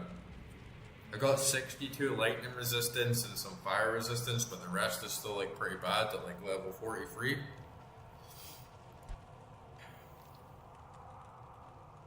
And yeah, Fisher is gonna do 266 damage and 277. Oak Sage, get my guys 66 from 6. That's not too. No, it's not as good of a boost.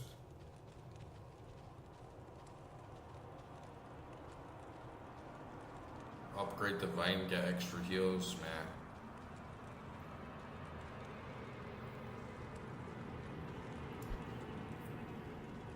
I keep going for Fisher just now.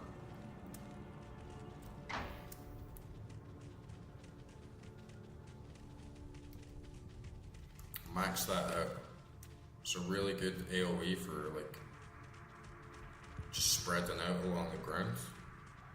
Get like a big crowd of them and then launch a volcano in there and just start spamming molten boulder. Shit.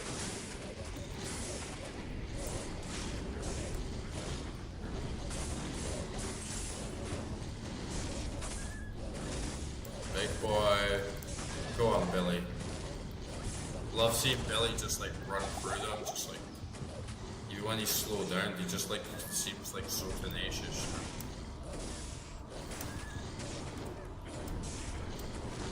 Like an unstoppable force of nature.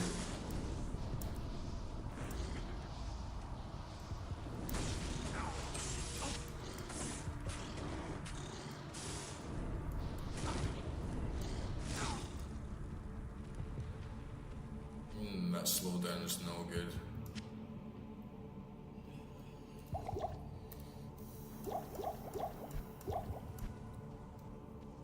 We'll be alright.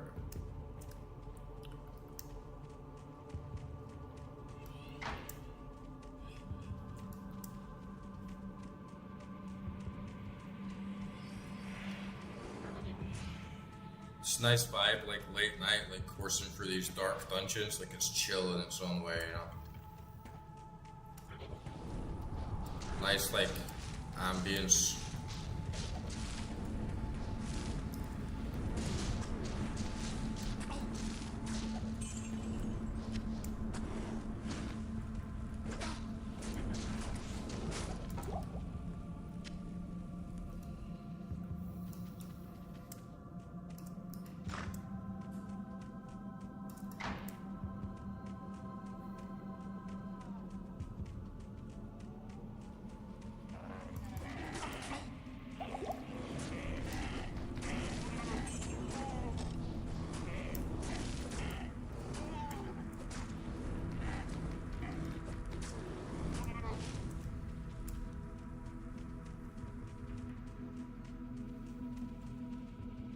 Yeah, I kind of already have. It's just like something to unwind your mind down, you know, when you're like falling asleep and you're like, what will I think about? It's like, I'll just like imagine stuff about Diablo. Not even so much about the gameplay or like the builds, but like I was saying, I really want to find the audiobooks and like more of the lore. I was just like imagine stuff about how everything works and like the story and like imagining the world and just getting more like sucked into the vibe of it all. Just like imagining my character and like how it would look in real life and stuff like that. To be honest though, like I probably played this game now a lot more than I played any other game, because it has been a while since I got really stuck into a game and just played it for like, you know, 100 hours or so in like a couple of weeks.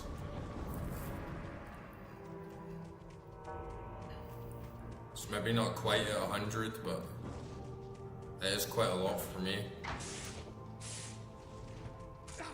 And it's become like my main game. I'm always playing a lot of different games, but this is like my main game now.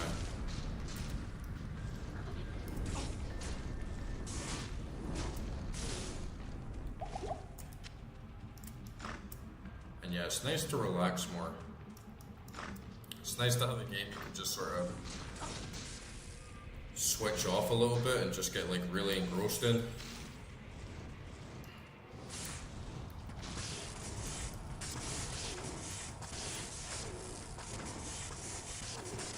I know like on stream it's like always recommended you like talk and talk and talk, but sometimes it's good to just like wind it down a bit, you know.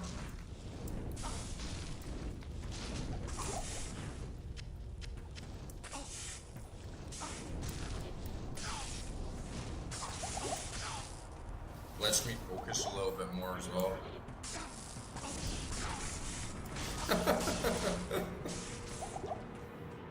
Because I'm so white and nerdy, dude.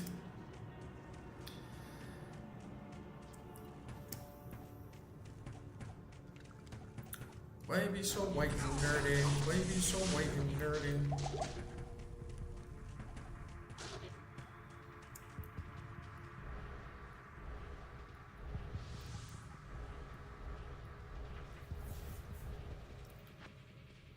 This is a G's game.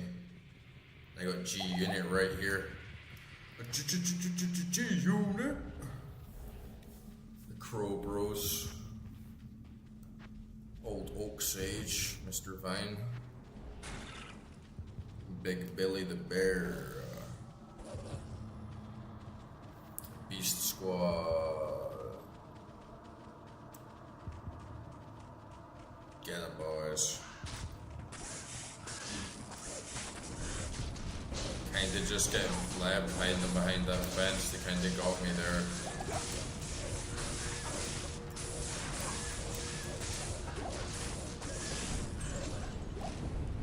Ceremonial jab. I am remembered.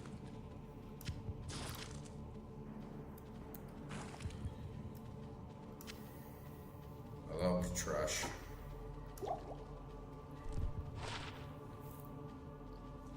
Now I'm getting good gear for the Amazon though.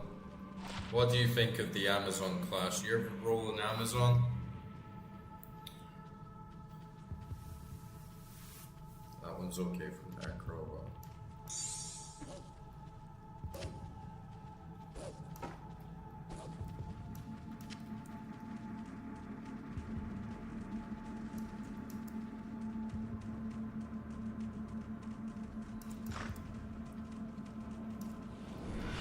Amazons are hot. You know, like big warrior chicks.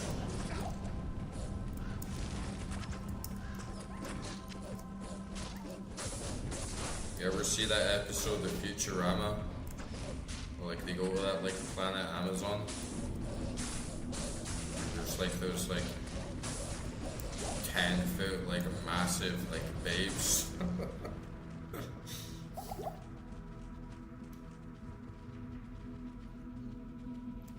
Okay, so it's, like, good at the start, but later on difficult. I didn't even really understand her vibe. I feel like other classes, it's a little bit more clear cut. Like a barbarian, you know what you're getting into. Paladin, necromancer, sorceress, you know what you're getting into. But Amazon seems kind of unique. I don't think I've ever played another game where you have that class. And I really don't know like what to expect from her. Maybe she has like poison abilities or something, I don't know, like blow darts. I'm more thinking like Amazon jungle rather than just like this Amazon babe, you know. Like a female warrior.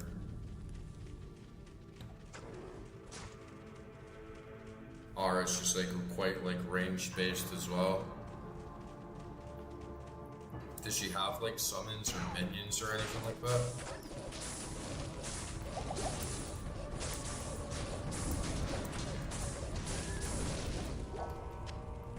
She have like little jungle buddies. You got like a chimpanzee to like follow you around. Be sick having a gorilla.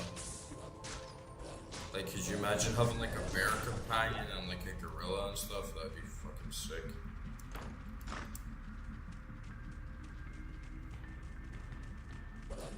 A Valkyrie, well, like a sort of spiritual, like an angel, goddess sort of thing.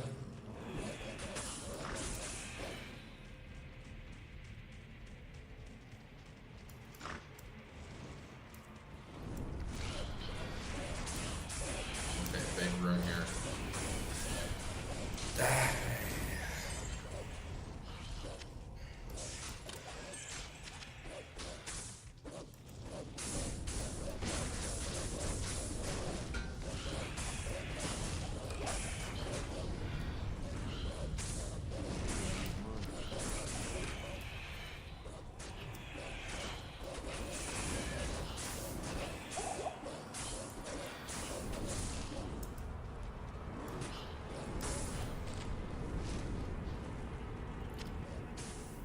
just realized there's kinda not even much point in just getting the highest like mana potions since I don't dump much into energy anyway and my mana pool's fairly limited, so super greater shouldn't even really matter that much. It's not like health. Yeah, I'll need to try them. I'll definitely have a little shot and run around with her for a little bit once I like give her all these items.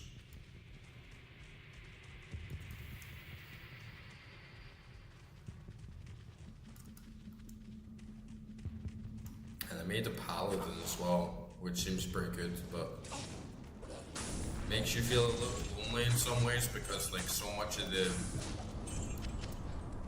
skills are like they buff like your party and like everyone around you. So like some skills it's like, oh, I get like an upgrade to the radius of like how many people it affects, and it's like I don't think I really get much use out of that just because I'm playing solo. And I like barbarians from like an RPG perspective. I normally roll like a barbarian or something in like Baldur's Gate or like Pillars of Eternity style games. But one-on-one combat doesn't seem too great in this game compared to like that massive boost you get from like spells and like AoE damage.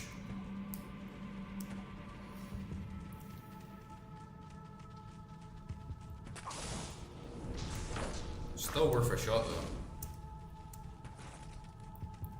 Especially if Summoner Druid holds up right. Summoner Druid, like you managed to do quite a lot, so I'm sure all the classes have got their skills. I never hear anyone talk about like Assassin though. Like I've never even came across anything about Assassin, and pretty much same with Amazon. You just like never hear people talk about it on the forums, or I guess it's just like a very like unpopular class. Doesn't necessarily mean it's bad, it's just like most people don't like pick it.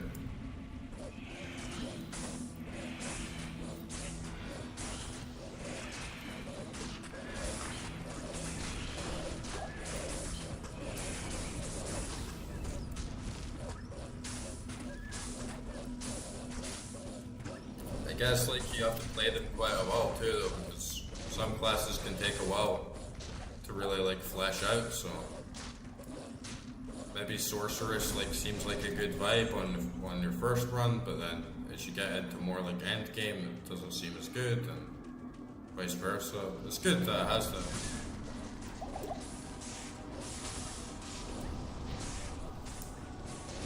And I'll try Warlock as well for sure.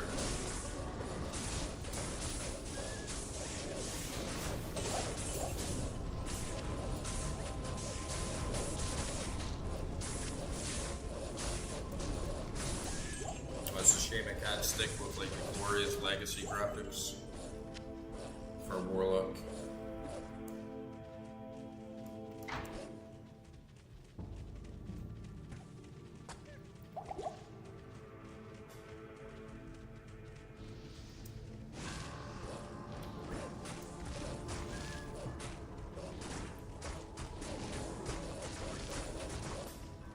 What do you mean 2H?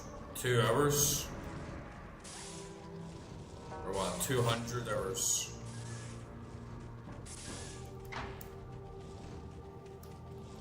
Is that what you mean, 200 hours to get to level 80? 2 hours online. How can you get to level 80 in 2 hours, dude?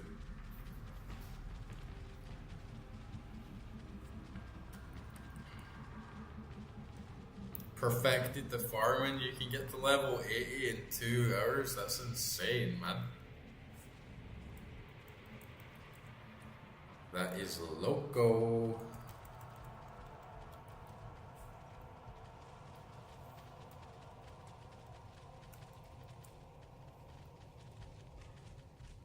That is absolutely absurd to just grind to max level in 2 hours like that.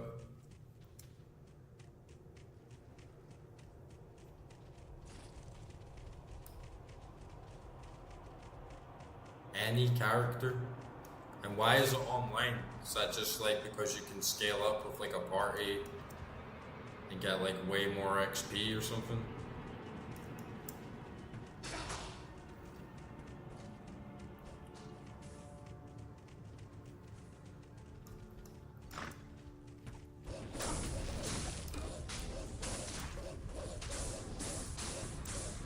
Ah, right, so it's bugging, right? Yeah, that's not the same though, right? Like, doing it like glitchless, without like any bugs or exploits, getting to level 88 must take you a lot longer than 2 hours. But do you get more experience when you play online? Like if you play online, you get like more buffs depending on how many players are in the game or something like that?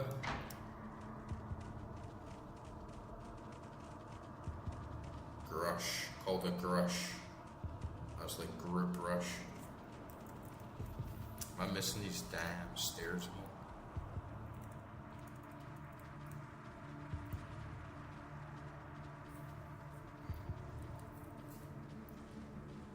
Hello, stairs.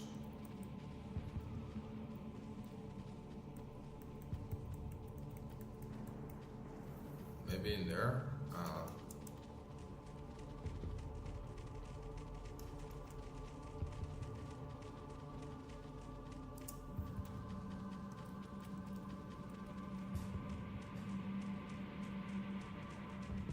Oh, okay, so you can like trigger offline as well. And do the enemies like scale up very hard as well? If you play like with 8 players, every enemy has like bigger health pool and stuff. And what about like if you like just run around, does everybody get the same XP? Man, where the heck are these stairs? It must be like, is this them there? It must be like too tired or something, man.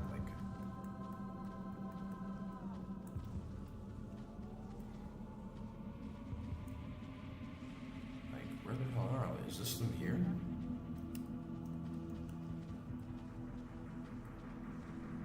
Everywhere around, skirt all the walls.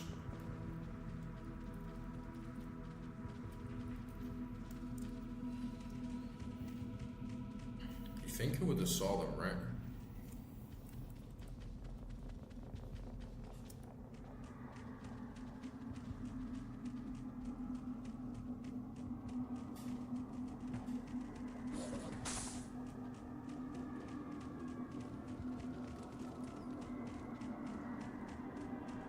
Yeah, I do not see it at all. Unless it's like here. Like right next to the entrance. Yeah, of course, like I know how they look, but this is like the only place it can be, I think. It's like stuck in this little corner right next to the entrance. Oh, look at that. Just this like tiny little dot and it's just like concealing the exit like right there. That is such a troll. Got a little F room in there.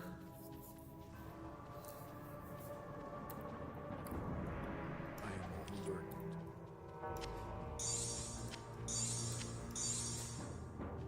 Get rid of this useless stamina potion. That is such a troll. Yeah, it was just this tiny little pixel. It's like this tiny little crack in the wall, and it's like, oh, this is where it is. Alright, nice, we got that waypoint. Just that final dungeon now, and then get to Andario. Alright, get the Char C. What can I do for you? She's rather American for a fantasy lady.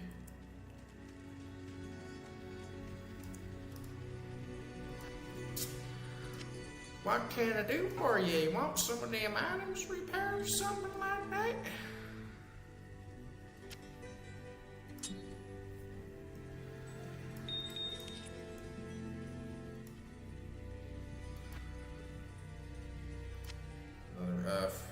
clogged up with runes now. Definitely need somewhere to use them, or I'm just gonna like overflow with runes.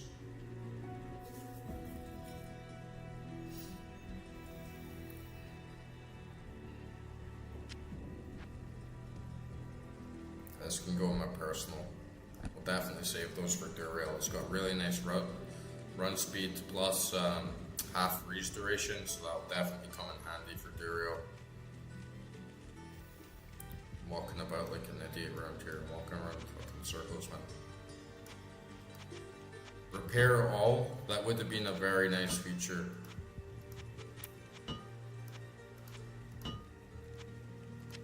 You can see I get a lot more gold, but it chews it up on the repairs for some of those.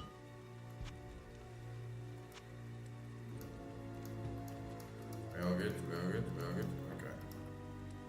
Sell this.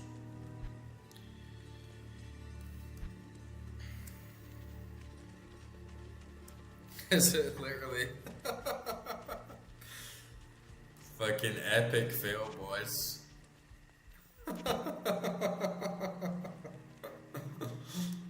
Epic fail. First you can't find the door, then you can't find repair all. God damn it. Just noob life, boys. Just noob life.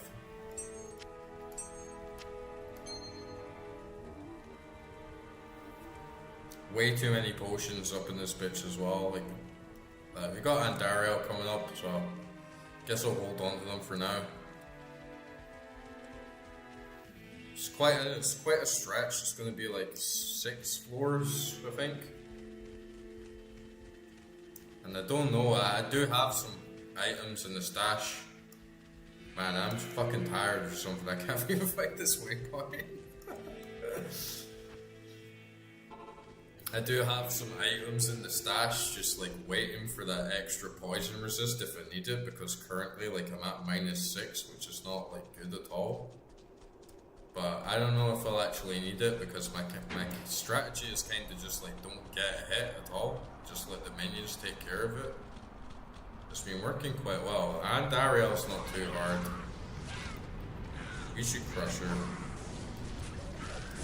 Yeah, I got all my keys. Got all my keys in the stash. You know what it is at this point? It's not even that I'm hoarding them. It's just that I can't be fucking bothered like taking them all out and reorganizing like my big bloated inventory just to like sell them. It's just like, meh, I'll do it later. So it's not even hoarding at this point. It's just being lazy, being like, nah, I don't want to clean my room.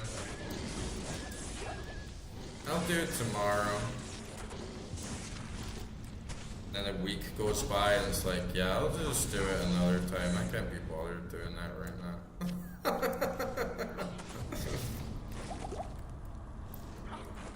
Man, you're already getting a bit like stuck with this like poison resist. Who is this pleb?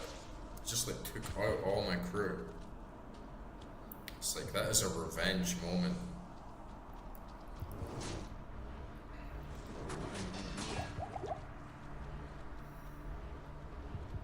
I send my crow bros around the corner to pimp his little ass. Go Jimmy, go Timmy, you can do it. I believe in you. Oh, I think they already killed him. Nice. Didn't even have to do anything. That's what's good about this build, is like sometimes you can just run around the corner, stock everything up, and then next thing you know, like everything's just taken care of.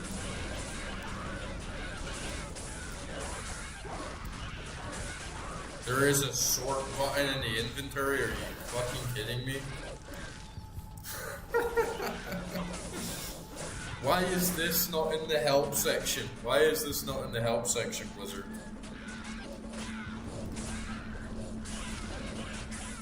But that is a massive shout out.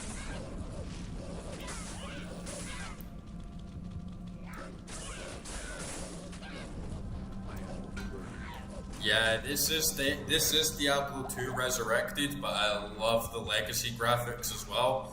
And honestly, it's so nice to have someone else come in and say that, because everyone else seems to come in and say like, oh, why are you playing with the legacy graphics? Why don't you get Diablo Resurrected? But no, we're on the same wavelength. The legacy graphics are OG in the best way possible. And I can even like change it here.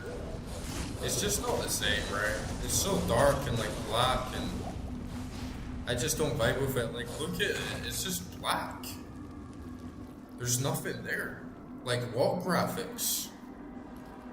Is this what the vibe's all about with like the new generation? It's like, oh, we'll just make everything dark and you can't see a damn thing. It's like, wow, that's great. They just walk around in pitch blackness and call that a remaster. Yeah, it's so fucking dark, man. And what is the PD2 mod? I'm quite interested in that. And yeah, somebody something, like, nice to hear from you, dude. Like, glad you popped into the chat. Where's this sort button that you speak of, huh? It's very elusive wherever it is.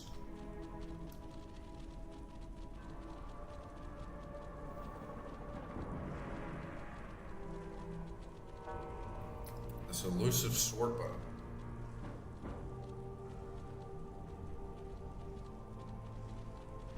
It's a keybind, okay. That just adds another layer of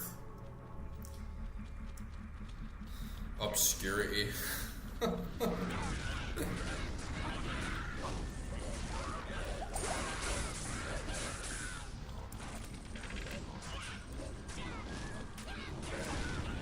Yeah, it's just so dark, dude. It's a bit of a troll though if you think about it. Like, oh, what did you do with the monastery? I wonder how the monastery looks. We hired all these artists, we paid them so much money, and it's just darkness. You just can't see it. Like, that is trolling, right? Oh, you seen what they did with the monastery, dude? Oh, they updated it. It looks amazing. You can't see anything. It's just darkness. Wow. 8 defense and a small little charm. Perfect drop mod. Yeah, I definitely need to get a lot more into the mods.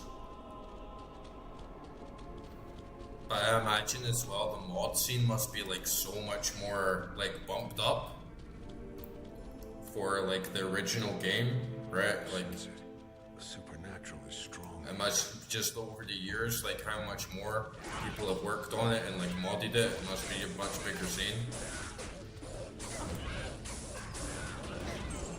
Man, there really just is like so much to this game.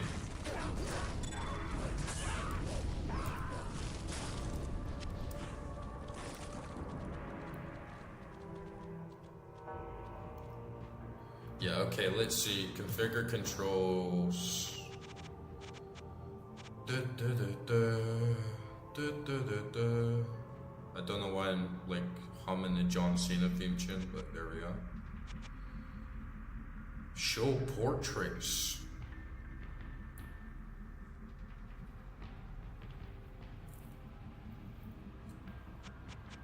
Say hello.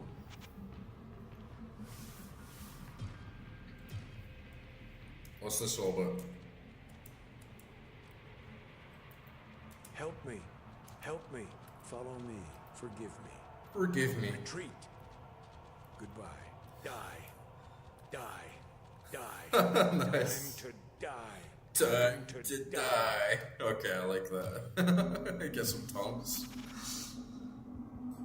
And where is this all sort?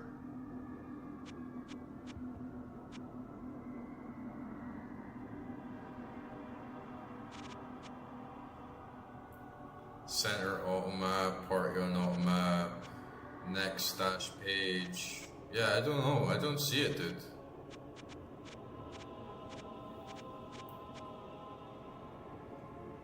Yeah, I don't see any auto sort, man.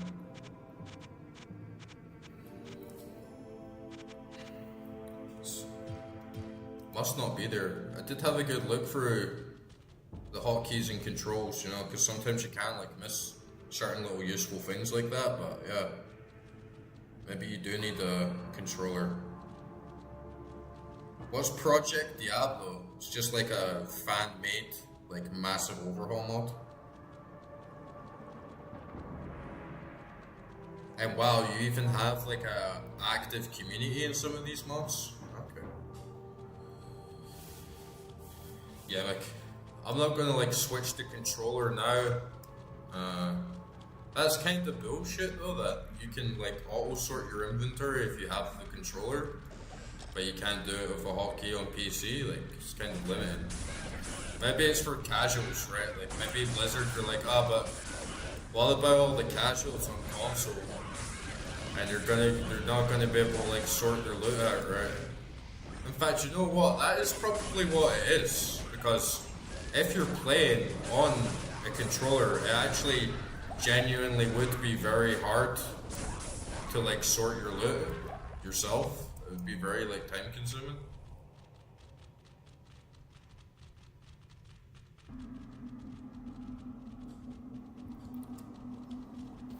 I'll definitely need to check some mods out. And if the OG version of the game still has an active community, that would honestly be great. Like if you can play mods and you can still trade and stuff.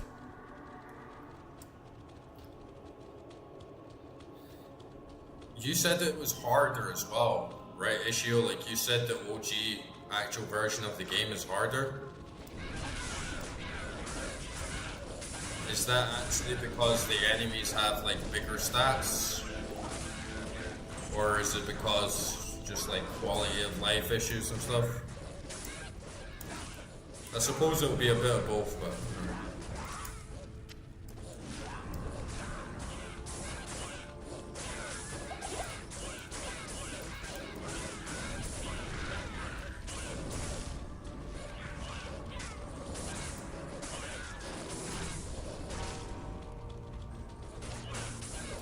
Yeah, it's really nice to just play the vanilla game.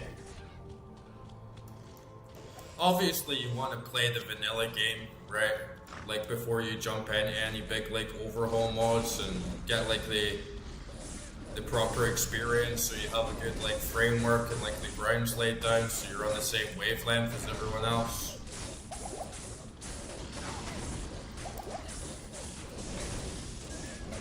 But like once I'm done with Hell, I'm gonna play Diablo 1. I'm probably gonna stream that as well, like first time playing Diablo 1. And then, yeah, I could see myself getting really hooked into Diablo 2. I can see already just how many hours you can easily sink into this game. Like if I run to Hell with Druid, and then it's say, like I start like another class, then another class, then another class, and get them out of Hell, that's like 400 hours, like right there, right?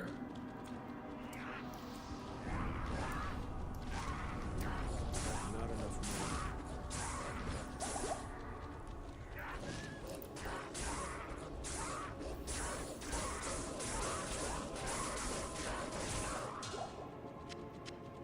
And I like super deep-end RPGs, so definitely get stuck into this.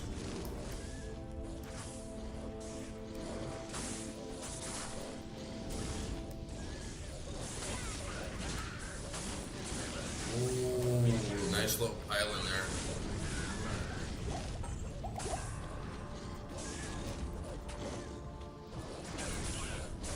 Oh, unique morning star. Yeah, I think it's actually kind of a good thing that it doesn't tell you your playtime on this game. So you can just be like blissfully unaware of like how much of your life like you've sank into this. Especially if some of you guys have played it for like 20 years and stuff, right? Like that must be a serious amount of time. Plus the people that mod it extensively, like these guys must have put like 10k hours into it at least.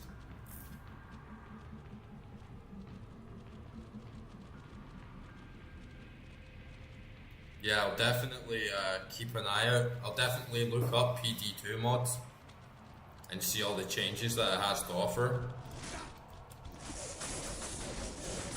And yeah, thanks for popping in, guys. It's been a great stream. It's been like a great series. It's great like chatting all you guys. Like, don't forget, like, we got the Discord server now, so if you want to like stay in touch and potentially get some like online on the go in the future, you can like add me through that.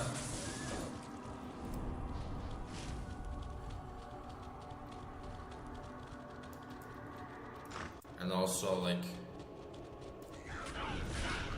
if you can give a little like to the video, like, it'll help out like so much. I'd really appreciate that. But yeah, it's nice playing this game like a community, because I've said this a few times, but you know, you don't want to just like look everything up yourself and like look up at the wiki. And I feel part of the OG experience was meeting other people that played the game, and you're like sharing tips and like little insights and other things that you can do. So like, I'm really thankful I got to experience that. I think streaming the game was such a good idea because of that, because I got to connect with like some other people and not just like wiki the game and having to like look everything up. It's been like a totally different experience, and I got to preserve some of that like old school vibes. It's so nice to go back to like a 2000 game and still experience it like the right way. Yeah, I gotta get in the habit. I gotta get in the habit of just respawning all my minions, right? Because sometimes I just get like a bit lazy or just get like a bit sidetracked, but I gotta get in that routine. And it's one of the things that I don't really like about Druid, is that you have like a lot of like micromanagement and having to like stand out. But like when the squad works, it works. When everybody's surviving and like living a long time, it's really powerful.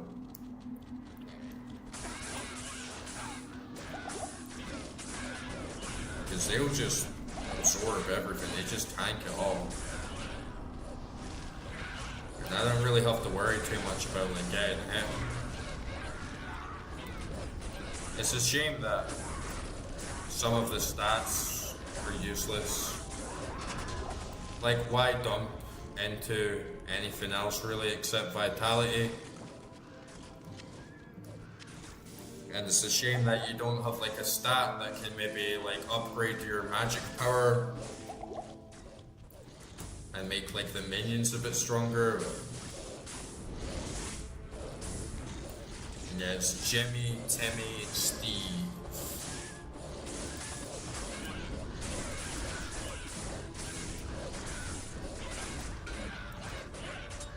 But yeah, I would like a mod where you can like change your like beast companions. Like instead of ravens, you could have like beavers and just get like a squad of beavers to like munch them up. And then maybe like instead of like a bear, you could have like a silverback gorilla. Like this sort of like mini King Kong character. Stuff like that would be cool.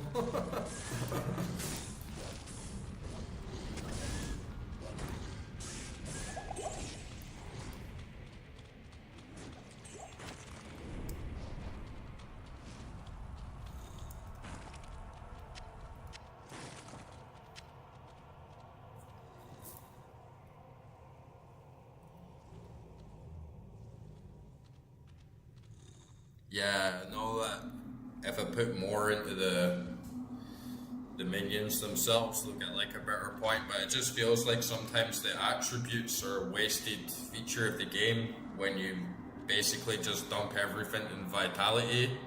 But I guess if you're playing like barbarian and stuff, you will be dumping like a lot more into dex and strength, because you get like the block. But yeah, if you're playing mage, if you're playing a spellcaster, like energy is kind of useless, right? So you pretty much just dump everything into vitality. It's a bit of an oversight, but yeah. You're right, it's an old game. They thought a lot about plenty of other stuff though.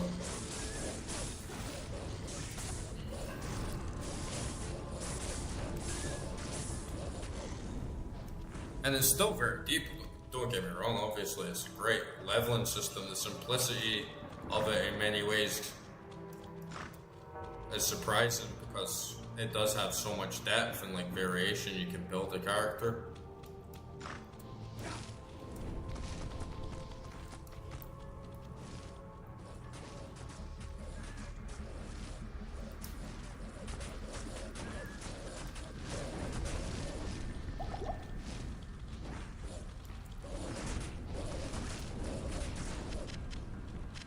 Juicy gold.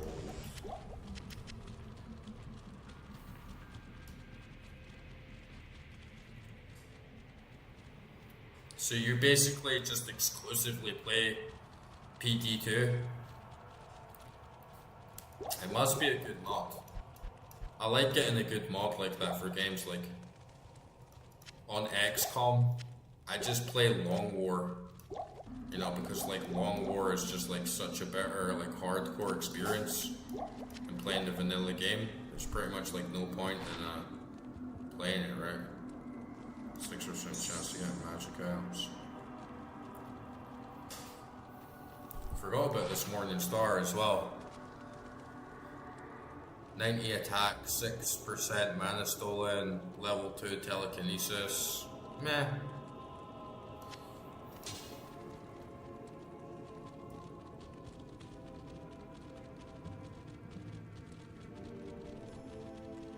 Oh, nice, nice. Yeah, I like Path of Exile quite a lot. Still not like crazy hardcore in it. I know that you get some really big players, but if it's attracting people like that, that's great.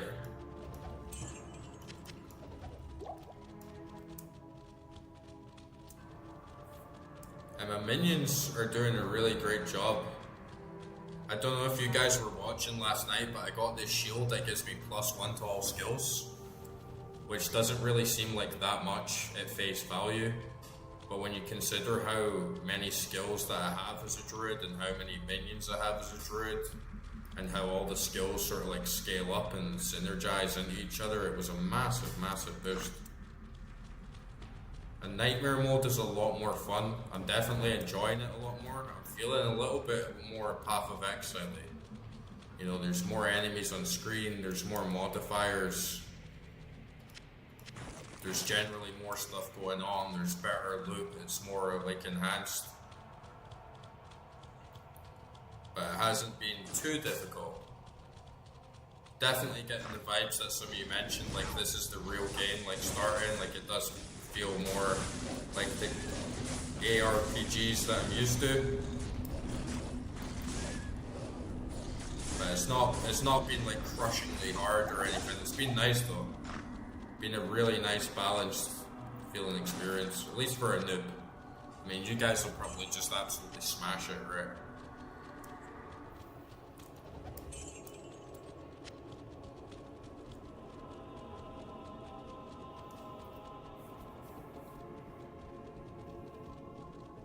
Yeah, that is so trashy when games do that.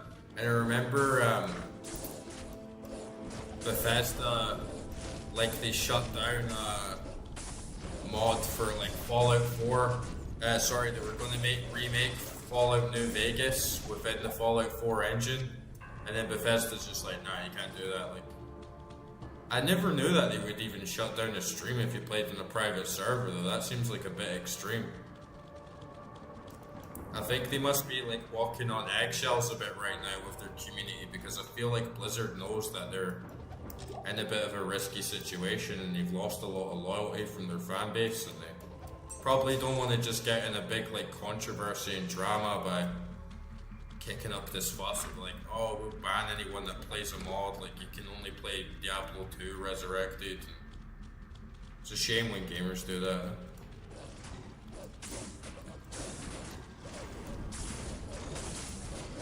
Yeah, I've played a little bit of Necro.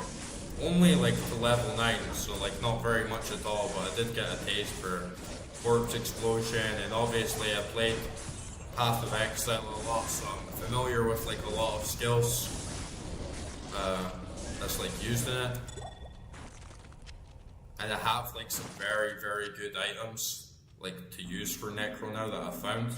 I also found some really good Barbarian items and some really, really good items from a Sorceress. Like I have a Fire Mage Sorceress who's like just at the beginning of Act 4. And I found so many good items last night and today for her. And she's going to be an absolute beast when I get back into the game with her. So I'm looking forward to trying out. And yeah, I think Druid Summoner is actually a pretty good beginner class. Because I see a lot of people rate like, oh, Sorceress is the best class. And she was funner, at least at the start. And she cleared rooms out a lot faster. She generally did seem like quite more powerful. But I also feel that like Druid teaches you the game a little bit better as well. Like it's safer because you have like more options. And you can like stand back and you have greater variety of build. Like you can use different types of gear a lot more. And I feel like it teaches you the game because you have to like slow down and actually like understand what's going on instead of just like holding down run with Blaze running everywhere and like clearing the whole map out like fast. Whilst I feel like you could do that with Sorceress, and then you get to Nightmare and you start seeing these enemies with immunities and then you get wrecked because you've just like over specialized and rushed through the game without actually realizing a lot of what's going on. But I did play Sorceress a lot as well. Those are my two mains. I have a Sorceress and a Druid. And I'm going to start Necromancer, Paladin, maybe a Barbarian as well. It's going to take so much time, right? Such a time sink. Mostly just stick with 2 or 3 until I get past hell.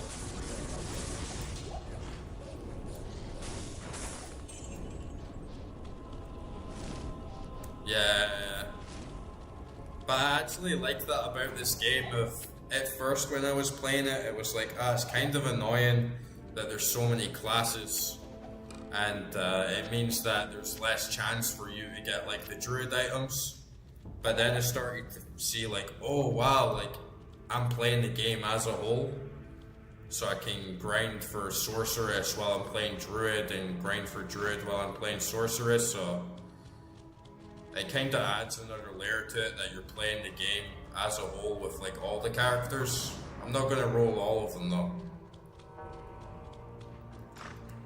But then it opens your mind up to how more of the game works. Definitely feels like you get a fairly shallow experience even though Sorceress is rated so highly. If you just exclusively play Sorceress and run through the game, you're going to miss like so much of what the game has to offer.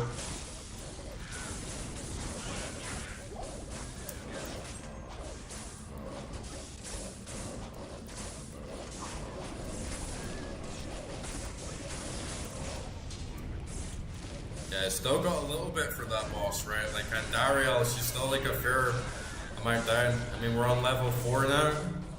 Is it next 4? It might be next 4 actually.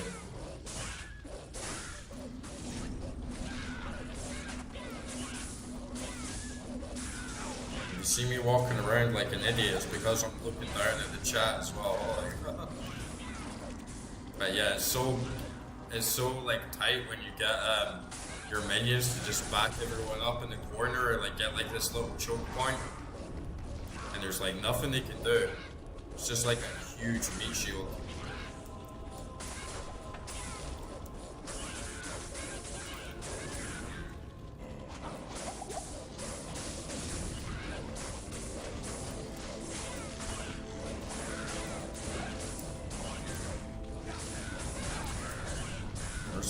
Shaman. There must be a shaman around here, right? Just like spawning them all in.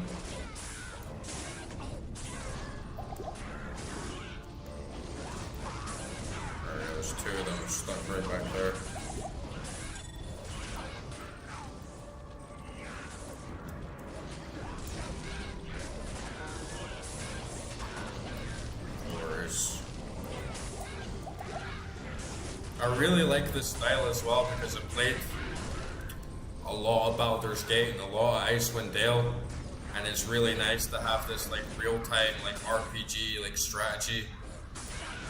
Seeing it in like a different way, much more faster, much more enemies, like much more stuff going on, but still it's like really similar vibes with like the isometric perspective and everything.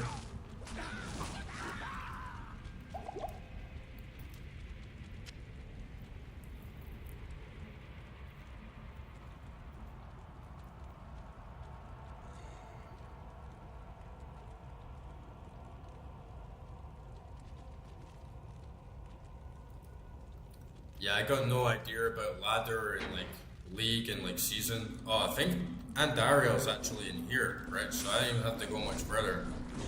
Alright, I'm gonna clear all these mobs out and then get my squad. Beast squad.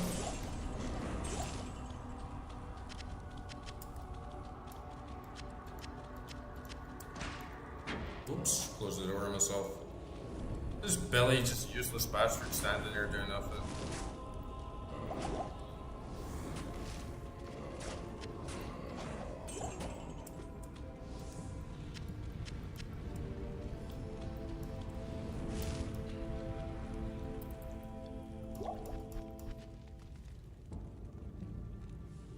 It should be cool. Alright. Boom. The 5 bitches. One for each of the elements. And then the dire wolves are like their mom and their dad. And then old Viney the Vine. Jimmy, Timmy, Steve.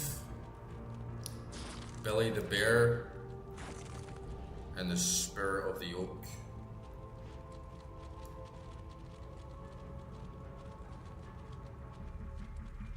Oh, so they added new rune words as well, that's cool. Yeah, I guess like ladder is supposed to be like League, like in Path of Exile.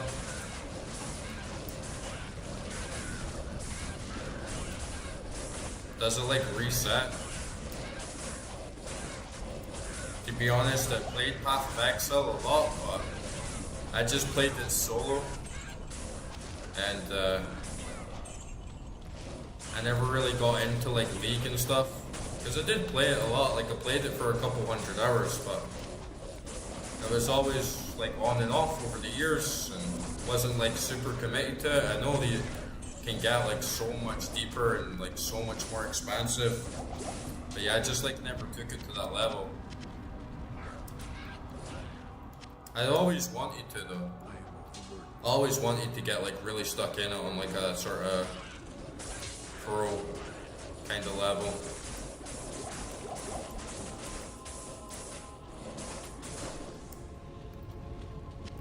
Let's see what this is.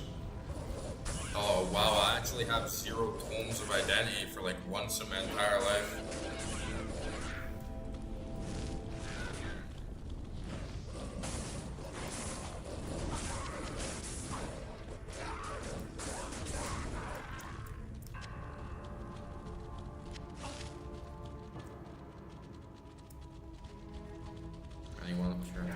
Oh, and Dario's right there. I thought I was gonna get to open the door, but she just came out like right there.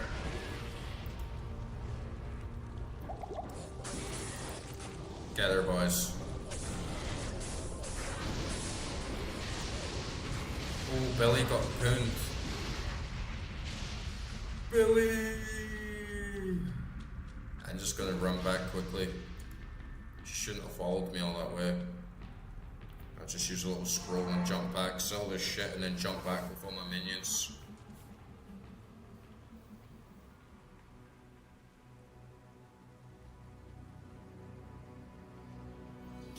Yeah, I never really got into it from that perspective because, like, for me, I guess it's just kind of like more of a beginner vibe, and you haven't played the game as much as like other people or these types of games as other people. But I'm more got like really attached to my character and like my build, and like with League, I didn't have that feeling of I want to like reset like every couple of months.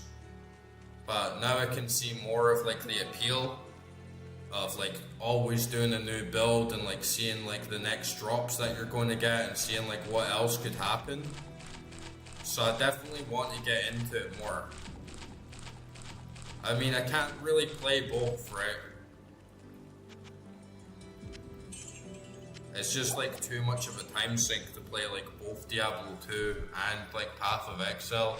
And then when you flip and flop between each game, it kind of like ruins your muscle memory and your vibe because you have to get used to like two different systems.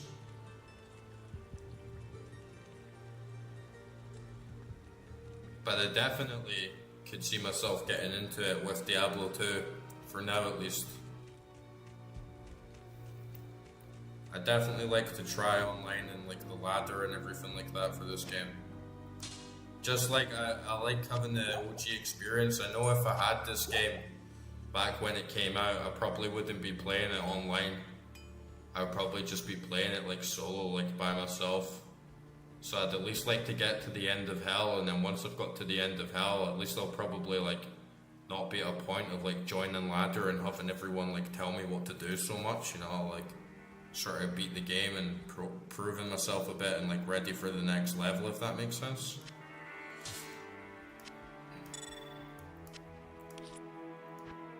We're gonna mess this stash up.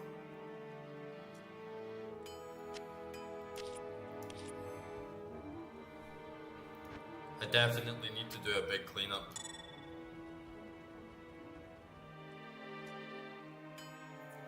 But I'll wait till I do Andario, and then I'll do it after then.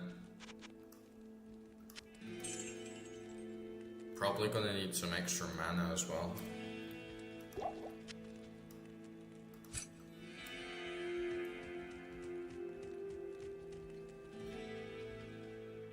Really, shift right click, that's really useful to know. Can I do that with potions as well? Like shift right click to just like fill up my belt?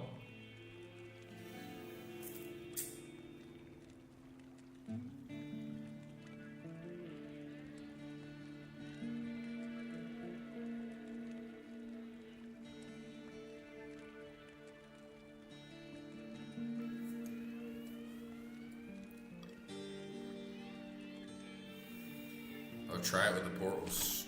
Oh, nice. That's gonna save me so many clicking and like messing around. Definitely get a lot more mana. Just blitzer. And yeah, the one thing with like summoner build is you do kind of spend a lot of time just like taking a breather, getting some space, and just summoning everything, which does like take time, right? To get like your whole crew like back up and running. It is like a bit of a waste of time in some ways. Like it's taxing, especially if they die very, very fast. So that's why if you do have minions, they need to be good, or else they just kind of hold you back and like start tanking your mana, and like nobody wants that, right?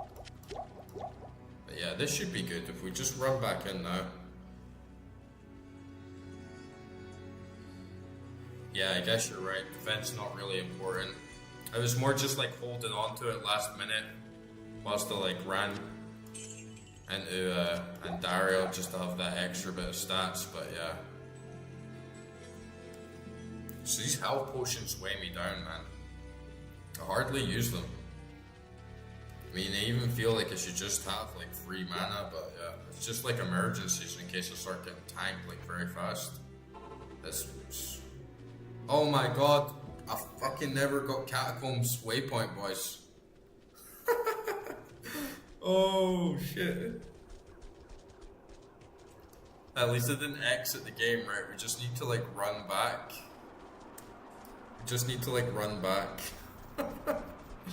We don't have to do all the enemies again and clear everything. Everything's already done.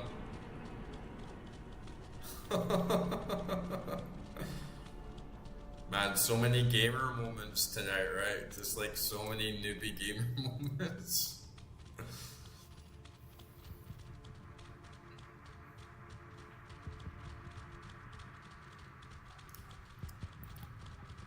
Oh my god, bro. double gamer moment. Like, of course, like I used the portal. Guys, it's like 4:30 a.m. Cut me some slack, right? I'm getting Diablo brain rot. Like, I'm getting Diablo brain rot where I'm like,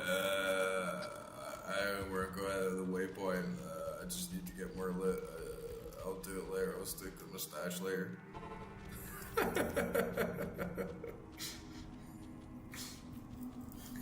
Yeah, you're right. Middle of the night is prime time, like. Yeah.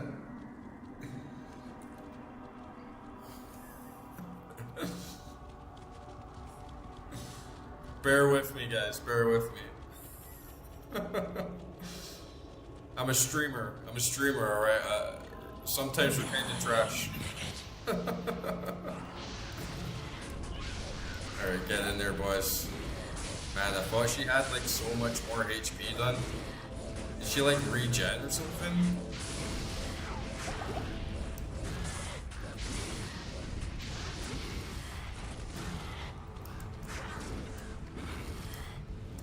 Oh shit.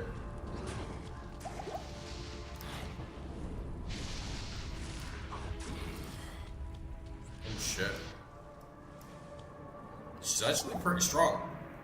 I wasn't expecting her to just like tank through all my squad like that so fast, honestly. I guess this is not Act 1. I guess this is not normal, even. She's gonna be like a little bit harder. And yeah, sometimes it's weird because I have Volcano ready and I have like, you know, over half my mana full and it just doesn't do anything. It's just like not activating. Like maybe I already used it and I like spawned it in a difficult place and it's not like turning up, but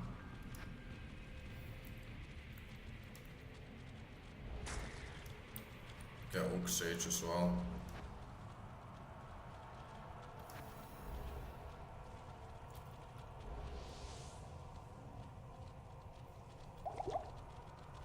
Yeah, welcome to Nightmare for sure. Everything else was fine though. Like everything else for the game wasn't too bad.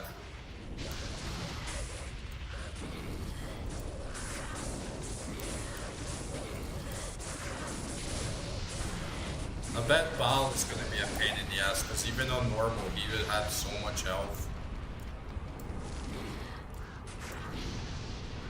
Oh man, I'm just going to need to run right back up there and repair my whole squad.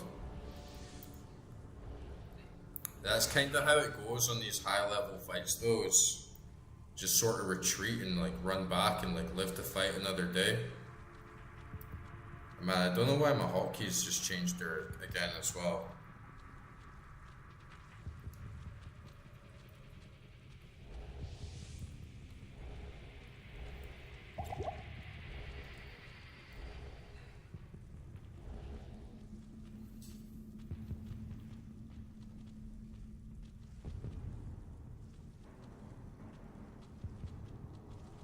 Okay, dude. Hope you have a good night. Thanks for popping in. Really appreciate that. I hope you enjoy the stream. Maybe see you again next time. And yeah, I hope I get some really good loot offer to make it worth it. I also would just, I mean, these kinds of moments as well, they really make me want to get a good build. It's like, oh, imagine just getting to Indariel on Nightmare and just like absolutely destroying her. Like it would feel good now, you know, after like going through all this bullshit and not having to run back and do all this shit. Oh, she's chasing me now.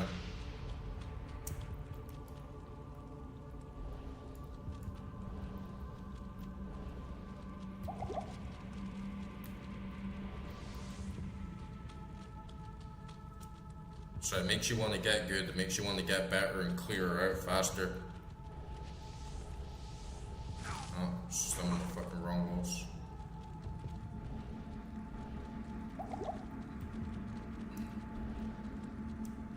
Where is she? Come on, bitch. We're waiting for you. We're right here. Look at Jimmy, Timmy, and Steve just like fly over you and peck you in the eyes.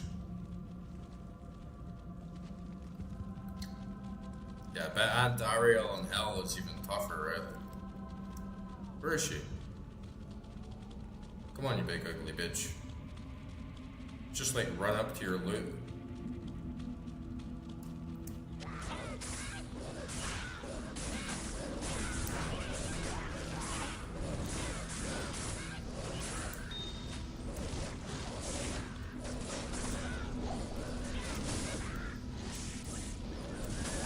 Being up here might actually be kind of better, since we can have these like pillars to use as a bit of like defense.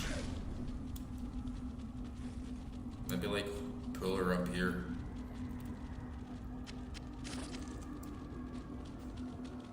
Killing Andy.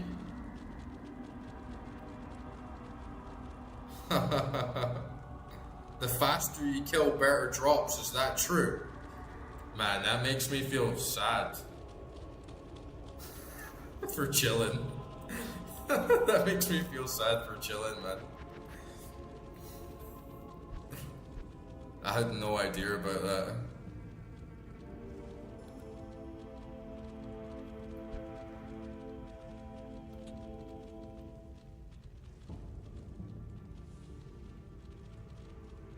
It doesn't give better loot, but augmenting the amount of drops. Oh, okay. So she would drop like way more if I killed her fast. That's still what you want though, right? Like if you get more, that's still like way better.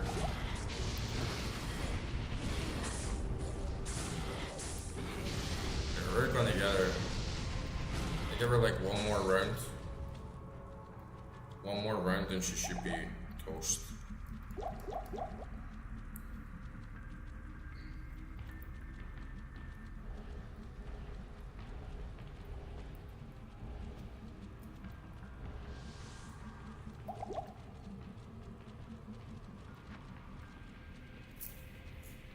You got all uniques.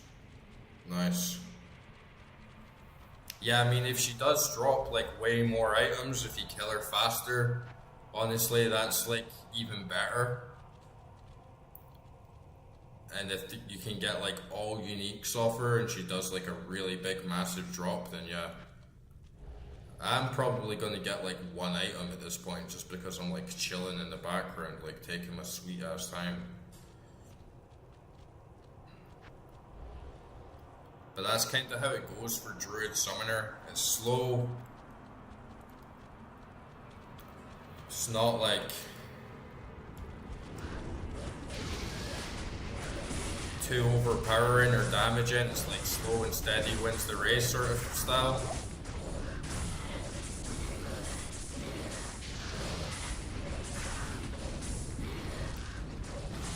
Oh, we got her, die, bitch, die.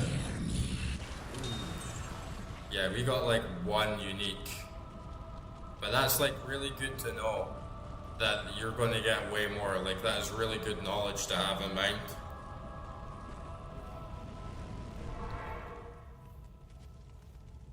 Dario, your reign is over. You will have more runs in 1 hour for sure, which will lead to you being able to find more loot. So what do you actually mean by time? Like, what do you guys actually mean by killing her quicker? Like, does the timer start when you come into level 4? Or does the timer start, like, from the start of Act 1, if that makes sense?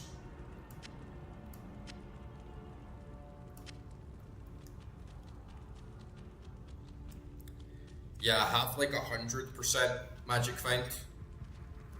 And I could have had a little bit more if I was a bit more patient with my topazes, because I could have put 2 perfect topazes in there now, and that would have given me like a much bigger boost. Look at Jimmy and Timmy. You're doing like the little Andariel dance. Like...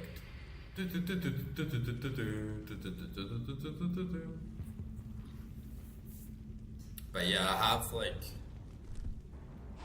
nearly 100% Magic Find, which is okay, I guess. Oh, this is a 2-socketed unique Grand Scepter.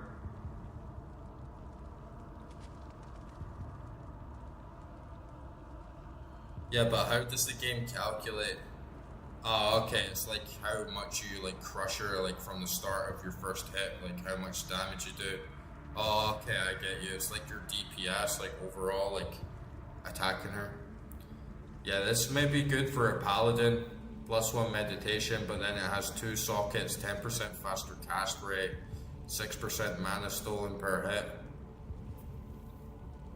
Looks like it could be pretty good, especially if you get like a decent rune word or a couple sockets in it. What do you guys think? Is it a good one? And I think I've got everything else here actually.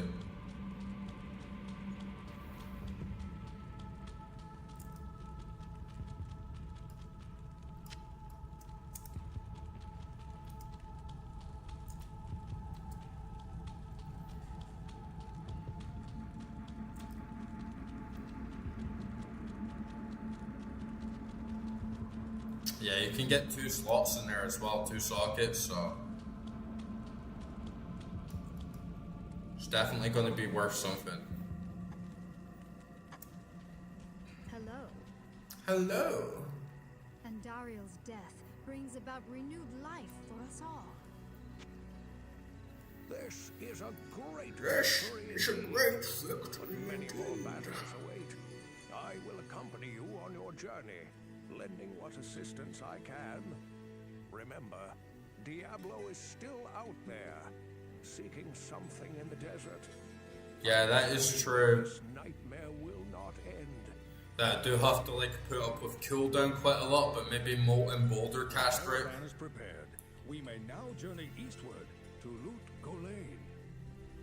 Yeah, if I can get a weapon that actually like gives me another boost to like all my druid skills, that would be massive for me. Because the shield on its own that gave me +1 to all skills was a huge boon for how like spread out my skills are. So if I could get another one of those, it'd basically be like getting, you know, over 10 levels up in one. Every like +1 skill that I can get, like across the board.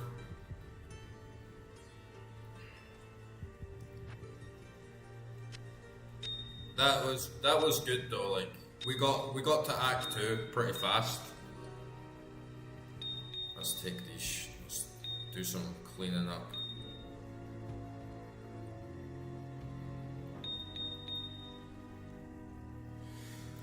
Cleaning the stash.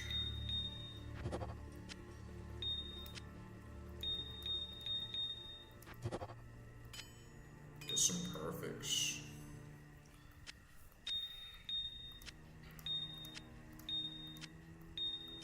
Must be one of those games where like you guys that have played it for like 20 years, you would have heard this little sound effect like countless times. Spirit Sword gives +2 to all skills.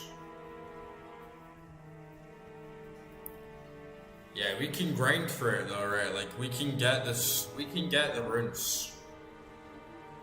We can get the runes. And we can find the 4-socket Spirit Sword as well. Like we'll get it all eventually, right? It's just like a matter of time. It's just like a matter of grind. But it could take a while.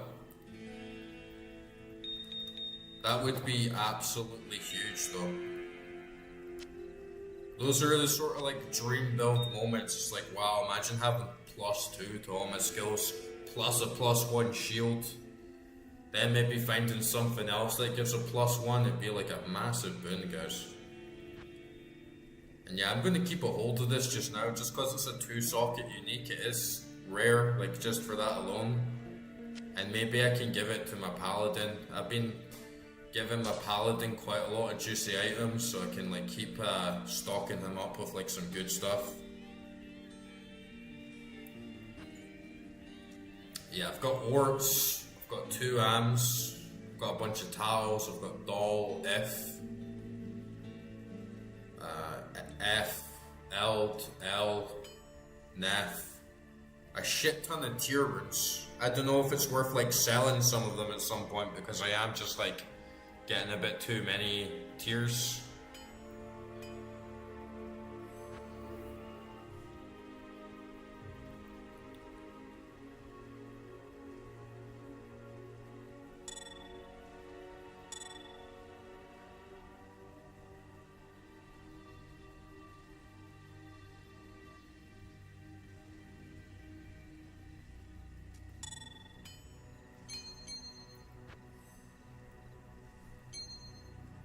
this lightning resist maybe. Don't want to get bummed out on some resistance check at some point, you know?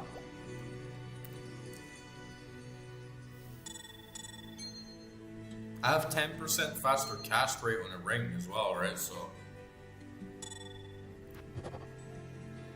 poison lamp reduced by 26. Okay, we can get a nice little stash of just like very like resistance rings. So I always got my back covered.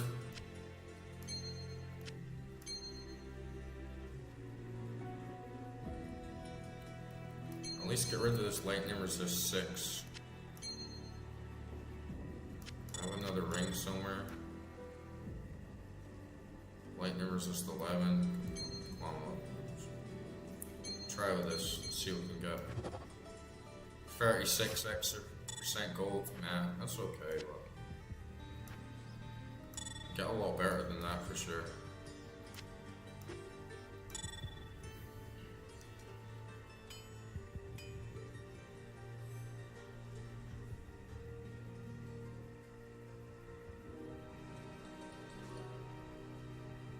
Yeah, it's difficult for me to say because I have like no context of like how I should go forward with it, but I'll keep things on the side.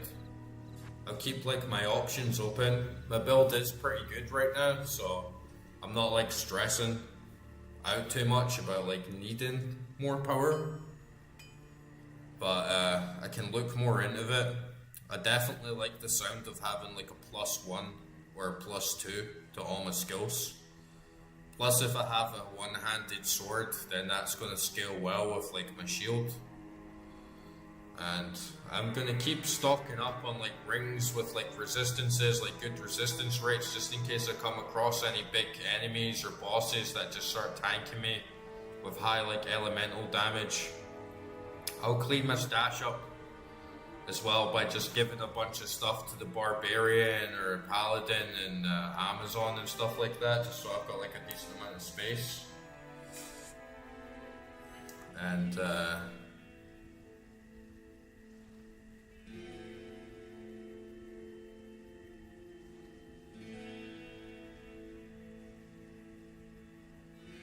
yeah, I do have quite a lot of runes. But I don't really know much about the combinations. I'll need to actually like look that up.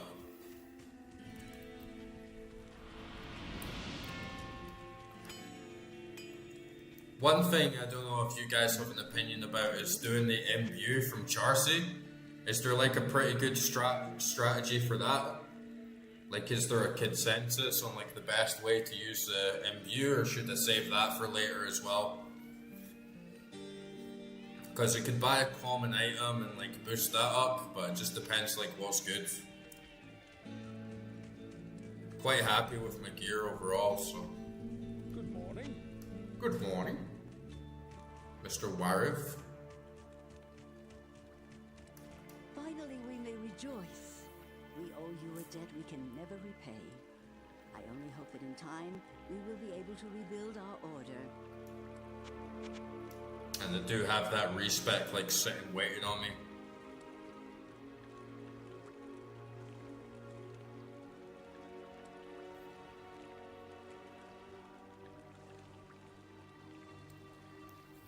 Nah, don't give me anything, boss. Don't give me anything. I just want to know right now, like, is there a consensus on the right way to imbue your weapons?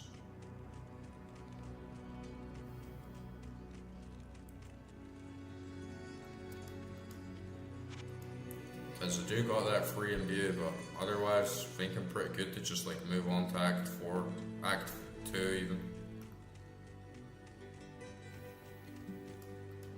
Good day.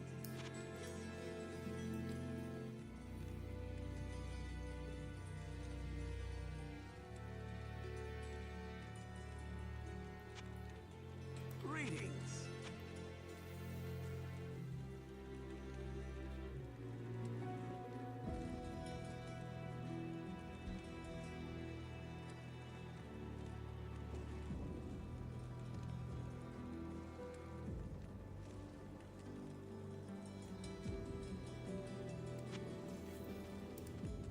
I was asking about the best item to imbue, guys. But it's always there. It's always there on the side. Even if it's just an item to like hold on to for a little while and then come back to later when they get the right stuff.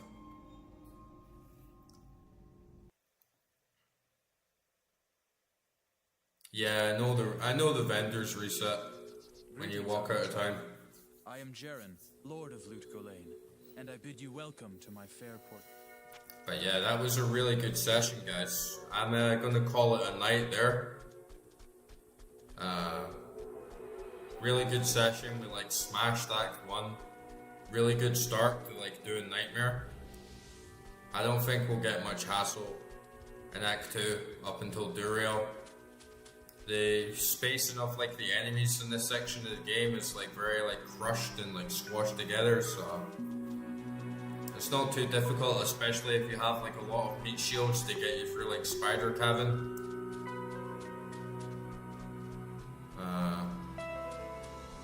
And yeah, I'll be back next week on Saturday to continue. I'll be doing probably all of Act 2, and we'll see how fast we can get through this. We might be able to squeeze in like half of Act 3, and if not, we'll do like Act 3 on Sunday. But I'll just like quickly run into the sewers and see what the enemies are like here, okay?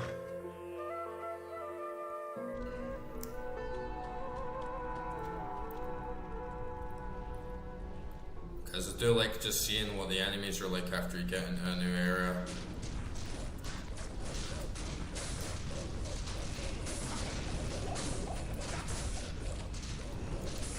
Yeah, we're back to base. We're back to baseline. We're scaling up like very well. Oops.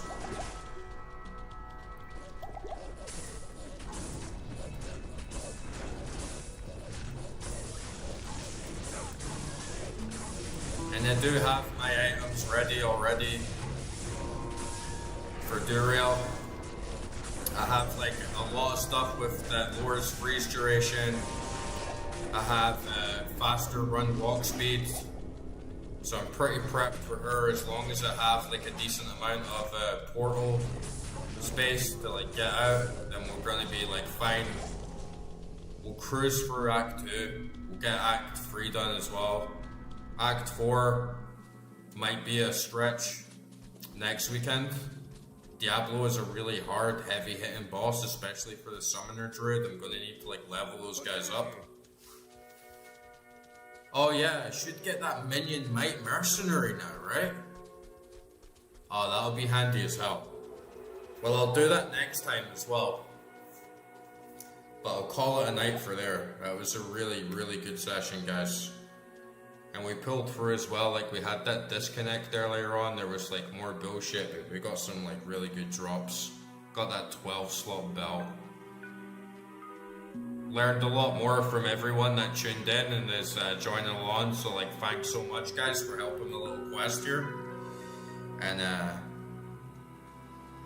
yeah, I'll transfer all the items for sure. I'll like resurrect them and transfer them. He just has like a bow, but yeah, guys, hope to see you again next time. Join in again like next weekend and see how we do, and we should get up to hell soon. Thanks again, guys. Hope you have a great rest of your night and enjoy yourselves. Don't forget, like, you can join the Discord, stay in touch. We can potentially get a game sometime in the future. And yeah, peace, guys. Much